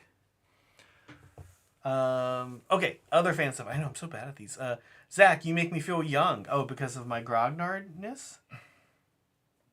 I'm guessing is what he's I think so. referring to. This was these comments are during our Grognard conversation. Yeah. Yeah, well, you're welcome. Listen, Molecule. Molecule is older than me, and I bet I know he's starting to, when Christmas comes around, I know he's going out to the shows, the model train shows. Mm-hmm. Yeah, that's when they all are. He's starting to cocoon into a model train person, I'm sure. He's in the early stages of it. As we all will be soon. Yeah. He's going to, and he plays Thousand Suns, so he's going to change. Yeah. Zinchy change into a model train person. Yeah, it's inevitable, Molecule. We look forward to the day where you show up on a hobby chat, a hobby hang. And be like, hey guys. And you got that model train hat on. He's got the hat on. And he's in his basement. And he's like reset up the view. I used to work at a car automotive supplier in Detroit before moving to the West Coast. And a couple of guys there were super into trains. And one of the guys told me that he and his buddies would get together on the weekend. Their like weekend activity was running the trains. And they would show up at his house, go down to the basement, and he'd have a schedule all printed out. And it was these passengers need to get from this station to this station by this time, and this cargo needs to get from this dock to this warehouse. And it was like there was a whole logistical dance, and it required 4 people at different stations loading and unloading cars and driving them. They had to obey certain stop signs, and then they'd have 4 real humans? Real humans would turn up in his basement, and they would run this for like an afternoon. It was like a 4-hour logistical dance that they would do, and if any one of them got late, it would like affect the schedule. There's like downstream implications, and they basically grade themselves at the end of the evening, like how well did we do. It was like a second job. It was like they took it very seriously, and I was simultaneously like mortified, but also just so freaking impressed. I was like, this is it's a little bit incredibly. It's a little bit of both. I'm so happy that there are people in this world that do this. That are doing this. And it just like makes me happy on the inside to hear it described, but I also like want absolutely nothing to do with it. Yeah, you're like, I kind of want to punch you in your face right now. No, I mean, not even that. I just was like, that sounds like work. That sounds like, I mean, but I'm sure if he, watched us doing this right now, he'd have the same. No, I don't think so. I think he'd be like, oh, they're going to go play. Yeah, right? I mean, Yeah. Anyway. What right do I really have, to say? I Yeah. mean, the Beast Claw Raider player inside me came out there for a second. I said I want to punch him in his face. I mean, really, it's wild, right? That's wild to think about that. Like, I mean, you and I've gone together for an afternoon and built terrain. We've gone together and played Warhammer. Yep. Is it different? Super nerdy stuff. We think it is. Probably it's not. Probably it's not. Yeah. The Mexican restaurant we like to go to has a train running around the inside. That's right. I've been there. And that's like one of my favorite parts about it. The train running around. Yeah.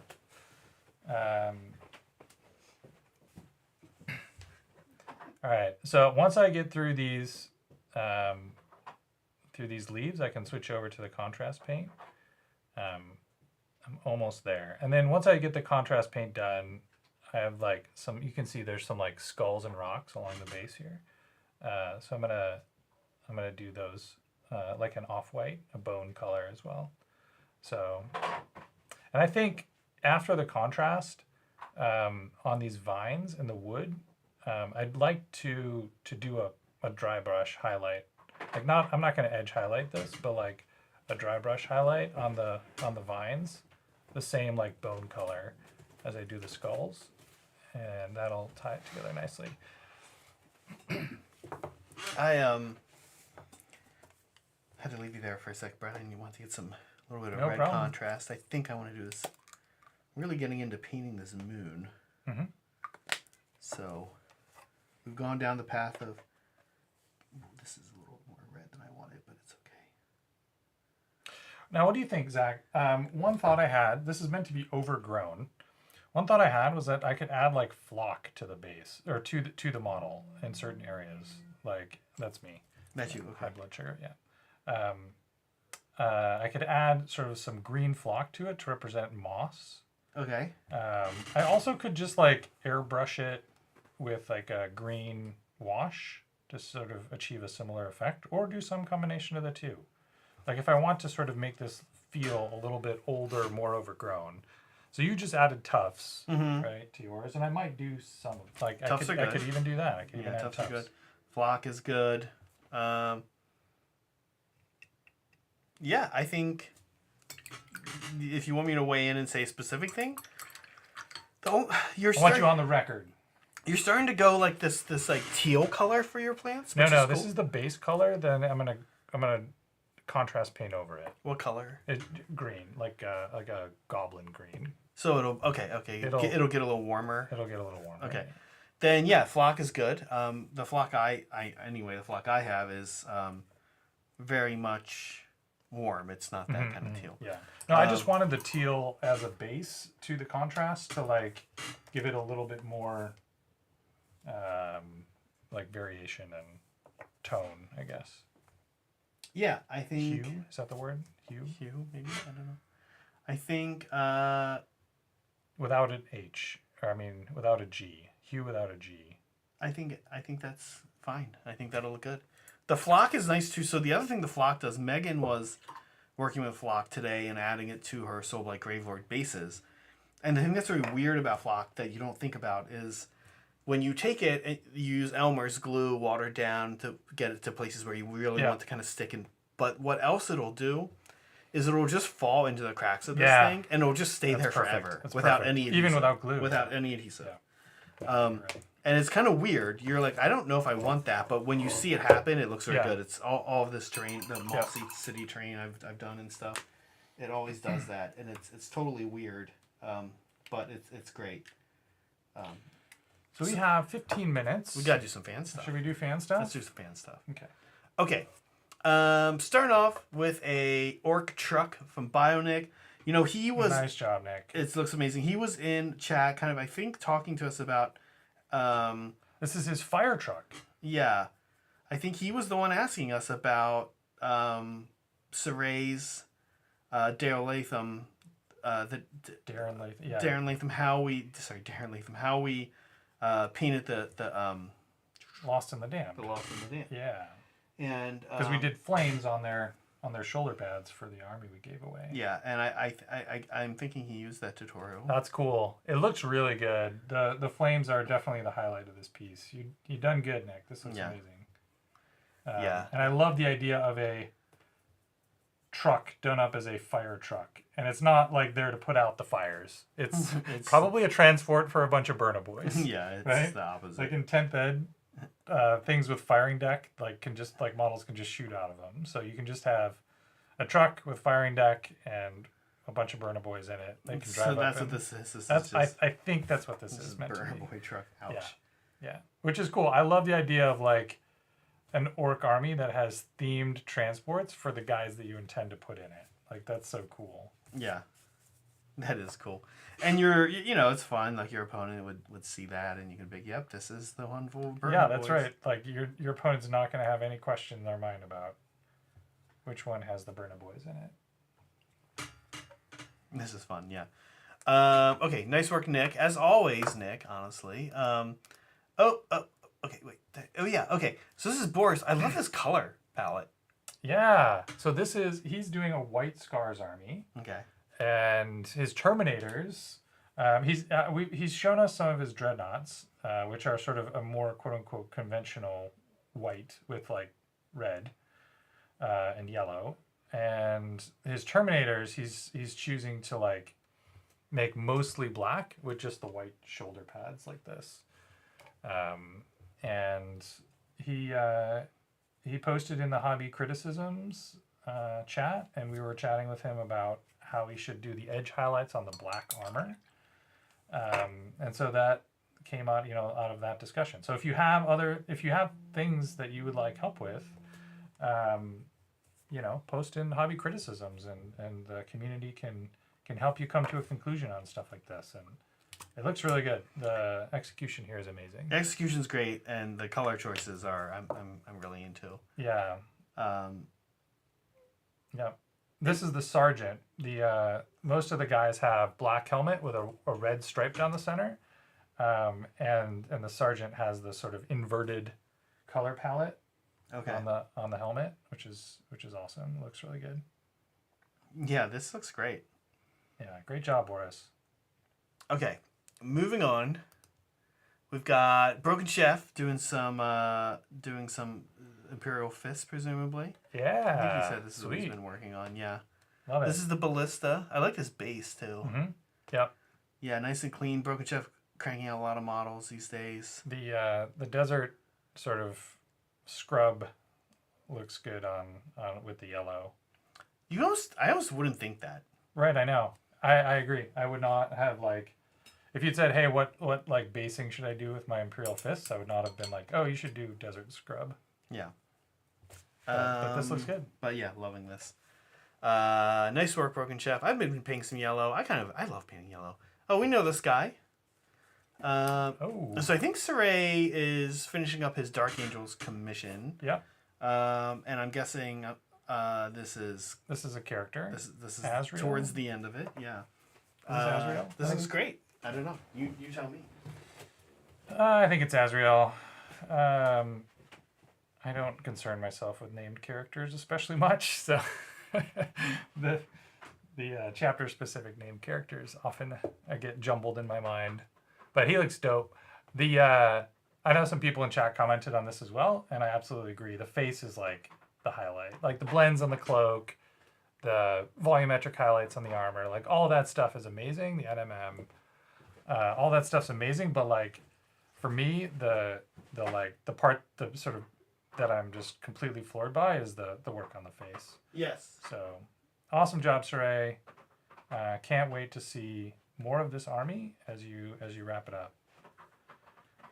It's gonna be rad. Yeah. Yeah. Sorry, had to grab another paint. I keep no having to leave Brent over here by himself. Yeah, looks amazing. His red. He does red on the Stormcast he painted for me. And You're saying that this red is a new color out by Vallejo. Okay. Saray is like myself, a man of taste and culture who uses Vallejo paints. Yep. Yeah. So it's exciting, that when you finally meet somebody who sort of shares your common values. Yeah. I feel like getting to know Saray has been that for me. I'm like, oh yeah, it's cool to like not be the only guy who uses Vallejo paints in a hobby group. finally. I Felt very alone for a long time. somebody I think it was KK said recently the same thing as me, which is like I can't count on being able to get them. Yeah. Gotta order them on the internet. Yeah, the Bay Area, which is fine. The Bay Area does not stock Vallejo paints for some stupid reason. Yeah. But I should try them more. Yeah, They're fine. It's a nice red. Okay, this is F Hostel. Fostel. I don't know how we say it. Work in progress here on this Imperial Knight, but it's looking amazing. There's a few pictures of this on in the Discord, and I'm not actually sure I picked the best one. The top down is very cool. Yeah. What the horse is a Solar Auxiliary company, I think. There was a minute where I was. So you think this is a Heresy model? I'm not sure. There's a minute where I was playing Heresy and I wanted to do a Solar Auxiliary army. Yeah. And the horse chapter is the one I thought looked cool too. So I think the horse thing is a Solar Auxiliary thing. It might also be a Night House. I'm not sure. But yeah, looks this so looks good. amazing. Nice job. That's gonna be great. Yeah.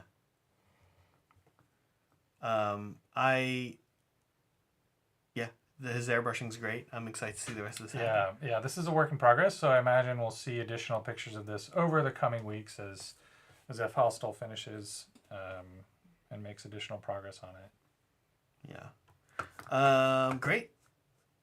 F Hostel, let us know if you're around. Is this a Solar Aux thing? Yeah, is this a 30K model? Polychrome, we've chatted with this guy. He's working on his... These are Titanicus models. Titanicus. That's the name of this game. Cranking out a bunch of these. Brett, are you going to play Titanicus? No. No? Not going to play Titanicus. I don't know. 30K is just not super my jam. Yeah. I'm excited about more people owning tiny spacemen, space marine models, so that I can hopefully co-opt them into trying out Epic Armageddon, which is the same scale but in the 40K universe. It's a out of print GW game, no longer supported, but there's a fan made rule set that is very, very good. Which can be pretty fun, right? Yeah. And it includes, rules for all the factions in the 40K universe: Eldar, Orcs, Tau, Necrons. Everyone's got rules. So not everyone has models, so I don't think Necrons have models, but I think I'm excited for people to start buying and collecting tiny Space Marines so that I can slowly subvert them into trying to play Epic with me.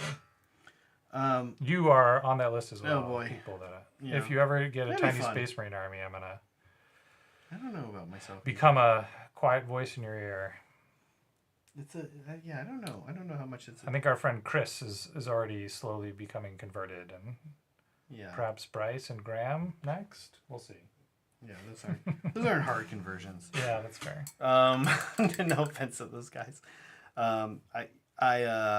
I think this looks great, Polychrome. As I've said, I'm a pretty big fan of this color. Yeah, that you're doing. The work they did on the orange, yellow, and then the sort of not weathering so much, but like staining in the corners is really nice. Polly, I'm wondering if your you know what has shown up yet. Oh, did his his Lost in the Damned arrive? I don't know. I'm not sure when when it been sent. It has been sent. Oh, okay. It would be hard for it to have arrived. No, yeah. That would be a stupid question for me to. That wouldn't make sense for it to have arrived because it's sitting here right next to me. No, we sent it a little while back. I'm kind of curious if that's shown up yet. Okay, moving on. Nice work, Polychrome, as always. Super Slug, working here on a squig. Liking this. Ooh, bomb squig? Yeah, I guess so. I don't think I've ever seen one of these guys up close. Yeah. Have you? I'm not sure. It's a targeting squig. Definitely, yeah. JK. I'm not sure. Yeah, I'm really, truly not sure I've ever seen one up close. It's it looks great. It's menacing, yeah. He looks like he's living his best life. Yeah, nice color choices here. Nice tongue, little blue tongue. Yep. Is that the traditional tongue color I have for no a squig? idea. We're not blue tongue color? We're not really squig people. I imagine you have a lot of leeway with squigs, I'm guessing.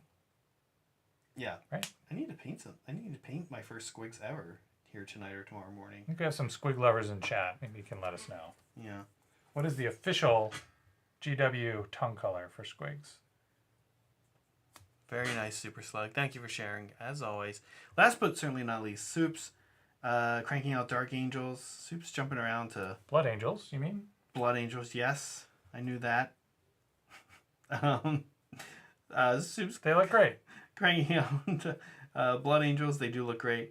Oh my gosh, you know what? It's crazy. If I Been making such good progress. if I had accidentally called these Blood Angels or Dark Angels on a Megan stream, I don't know that she would have corrected me. Yeah, that's fine. Chat sure would have. Chat would have for sure. Yeah, nice work, Soups, as always. He's cranking out so much stuff all the time, I feel like. Yeah. And to such a high level too. Like Yeah. this is like tabletop plus, and it looks great. And without an airbrush. No airbrush. Just killing it. Really nice. Brett, how's it coming along? I am like dangerously close to having my two sides done, but I don't know that I'm gonna make it. Okay. Well, Well, what we really want to see, oh yeah, should I stop and start getting the I think so. setup set up? I think so. Okay. In the interim, I'll show what's going on with the Loon Shrine. Are we done with fan stuff? We are done with fan stuff. Okay. Thanks everyone for submitting. If you want to get your own fan stuff featured on the show, go into Discord, join the Discord. Links in the description. And post your work in either work in progress, finished products, or hobby critiques. Yeah, we take from all. Nice work, as always. Thanks everyone. Yeah, some good stuff there this week. Okay, so you're going to show where you're at? I'll show where I'm at. Yeah, I think I'm mostly finished. I still have a little bit of army painting to do before I leave. And Meg wants to play 3 games tomorrow. Yes.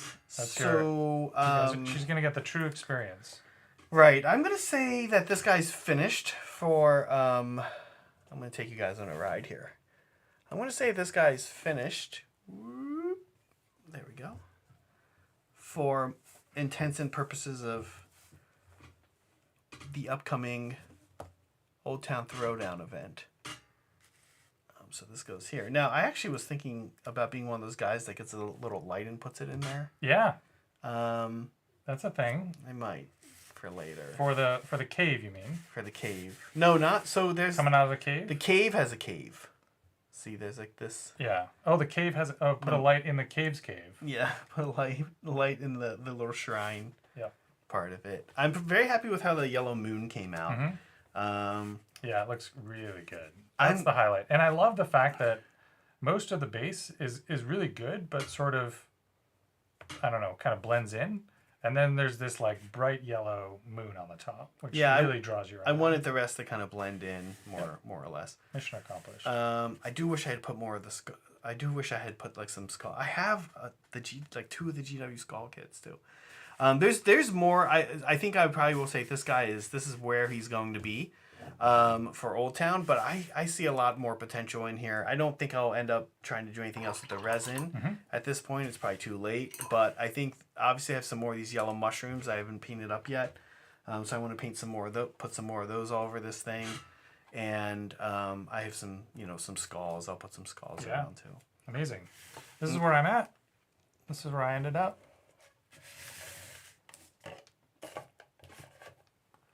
Can you see that? No. Maybe we should have put the Lumex out, huh? Yeah, looking good. Okay, Yeah. Are we ready for the Yeah, big show? okay, so here we go. So I've got my my mister here. It's in this little, there's some water in this little cuppy thing. The lid for this has a fitting that fits inside the cup with the water, so that's designed to be a nice snug fit. And then and this guy goes on top. And I didn't get a chance to paint the gem, but we'll just throw it up there for now. Still kind of on the fence about what color to paint it, actually. And then we just plug this in. Right now, this is just mains powered. But eventually I might get to the place of putting out a battery in there. And this can be battery powered. And this uses a really small amount of electricity. So it could run for an entire game. Yeah. Let's do some maths while we look at the tranquility of the Realm Shaper engine. Sir A says, I have a paint called World War I German Lilac. See you at the train store. Oh, yeah. Yeah. Love it, Saray. Just Jupiter says, what is your favorite older train piece that's no longer made? AOS or 40K? I really like that city. I've brought this up before, the Shrine of the Aquila. Yeah. But that whole set, that I forget what they used to call that. But there was the Basilica, the Manufactorum. Yeah. What about you? Anything stand up? Is the Fortress of Redemption still made? No. I love that one. Yeah, we have one of those as a club, and I do love that one too. Fortress of Redemption is so cool. Do you think you put more water in it than you did last time?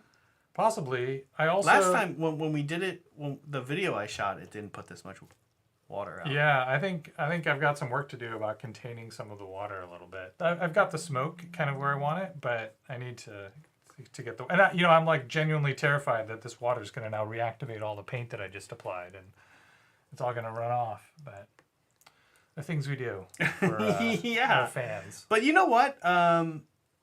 It probably won't do too much, right? It's once I get it varnished, it'll be. No, fine. But even now, I think it's just going to kind of like soften. Yeah, I don't know. I guess gravity will pull it down a little bit. Does it reactivate with underwater or just contrast medium? Also good questions. I don't know the answer to. We'll find out. Cody says, dude, the Scratch Built Shrine looks hot AF. Thank you. Yeah, Cody. thanks, Cody. I do appreciate that. Rai says, your recent kit bashing stream made me wonder, what is your favorite non-combatant model? I know my answer to this. I do too. What's yours? The Tau Aircast pilot. Oh, yeah. He's cool. Yeah, they've got 3 of them. And actually, there's a Thunderhawk pilot as well. Is there? I guess these are both combatants. Kind of, though. I know what you mean. Yeah. They're not posed in a combat pose, but they're like, yeah. Anyway. Well, I do love a lot of the little gargoylians that are getting released for Cities of Sigmar. The little critters. Oh yeah. But I was actually gonna say I kind of have a soft spot. Weirdly, I don't own one, but I like the Arvis. Yeah, the Arvis lighter. The Arvis lighter. It's kind of cute. Yeah. A little flying transport for the GW. Okay, I'm gonna unplug this because all my paint's coming off. Is it really? Yeah. Oh no. Oh, it's black down here. Sorry, Brett. It's like on this side it's not too bad, but like on this side it's definitely. Oh well. Interesting. I got some work to do. But I'm very curious to see how it's gonna look when it dries. Yeah. Because it doesn't look that bad. I think it'll be fine. Yeah. Yeah. Oh my gosh. Okay, but we learned something here today that water does reactivate. Army painter speed paints. This is cool. We just painted a whole thing for 2 hours, and then all the paint just came off. Stack says lava cake. Presumably, we're talking about desserts for corn. Yeah. And Broken Chef says bread pudding for Nurgle. Bread pudding is kind of gross, but yummy. Yeah. Amsterdam. Hey, Hobby Club. We know this guy. The cooking talk is reminding me I need to start adulting, and that means cooking at home. So, first kitchen purchase: slow cooker or air fryer? Other. I don't have an air fryer, and I did have a slow cooker. Yeah. But I'm gonna say air fryer. Seems more useful. Definitely do not get a slow cooker. No? No. Why not? Instant Pot is Instant Pot, yeah. has all the functionality of a slow cooker with like 10x, like 10 other functions on top of it. Good Instant Pots, like 80 to 110 maybe. Yeah. You could there are probably crazy ones used that on go way Craigslist up. all the time. Right. Whereas the only thing, slow cookers are dirt cheap, but still, like that would be the only reason. But Instant Pots aren't that expensive. Yeah, I would say Instant Pot. And you can use an Instant Pot as a rice maker. You can use it to cook pasta. You can use it for like as a slow cooker for stews and stuff. You can't even like braise things in the bottom. It's really good. So Instant Pot, neither Instant Pot, I say. Yeah. Amsterdam, good to see you. Are you gonna be? You're not. I don't think you're at Old Town.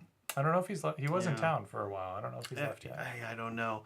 And I'm curious if you're going to be at Old Town Throwdown. He does play Sigmar, but Soup says the Mr. Paint Prom feels like a quick coat of varnish with sort. Yes, we think so, right? That's the plan. I just wanted to show it before the end of the stream. Yeah. But the plan is to varnish, and then we won't have this problem. Brett, we did it. Cool. We painted homemade faction terrain, or in your case, Hey, co-opted. yeah. Co-opted faction terrain. And then I depainted it. And then we depainted. We painted and depainted a model in the same stream. You're not going to see that. First time for everything. Yeah. Send your thoughts and prayers. Thoughts and prayers, please.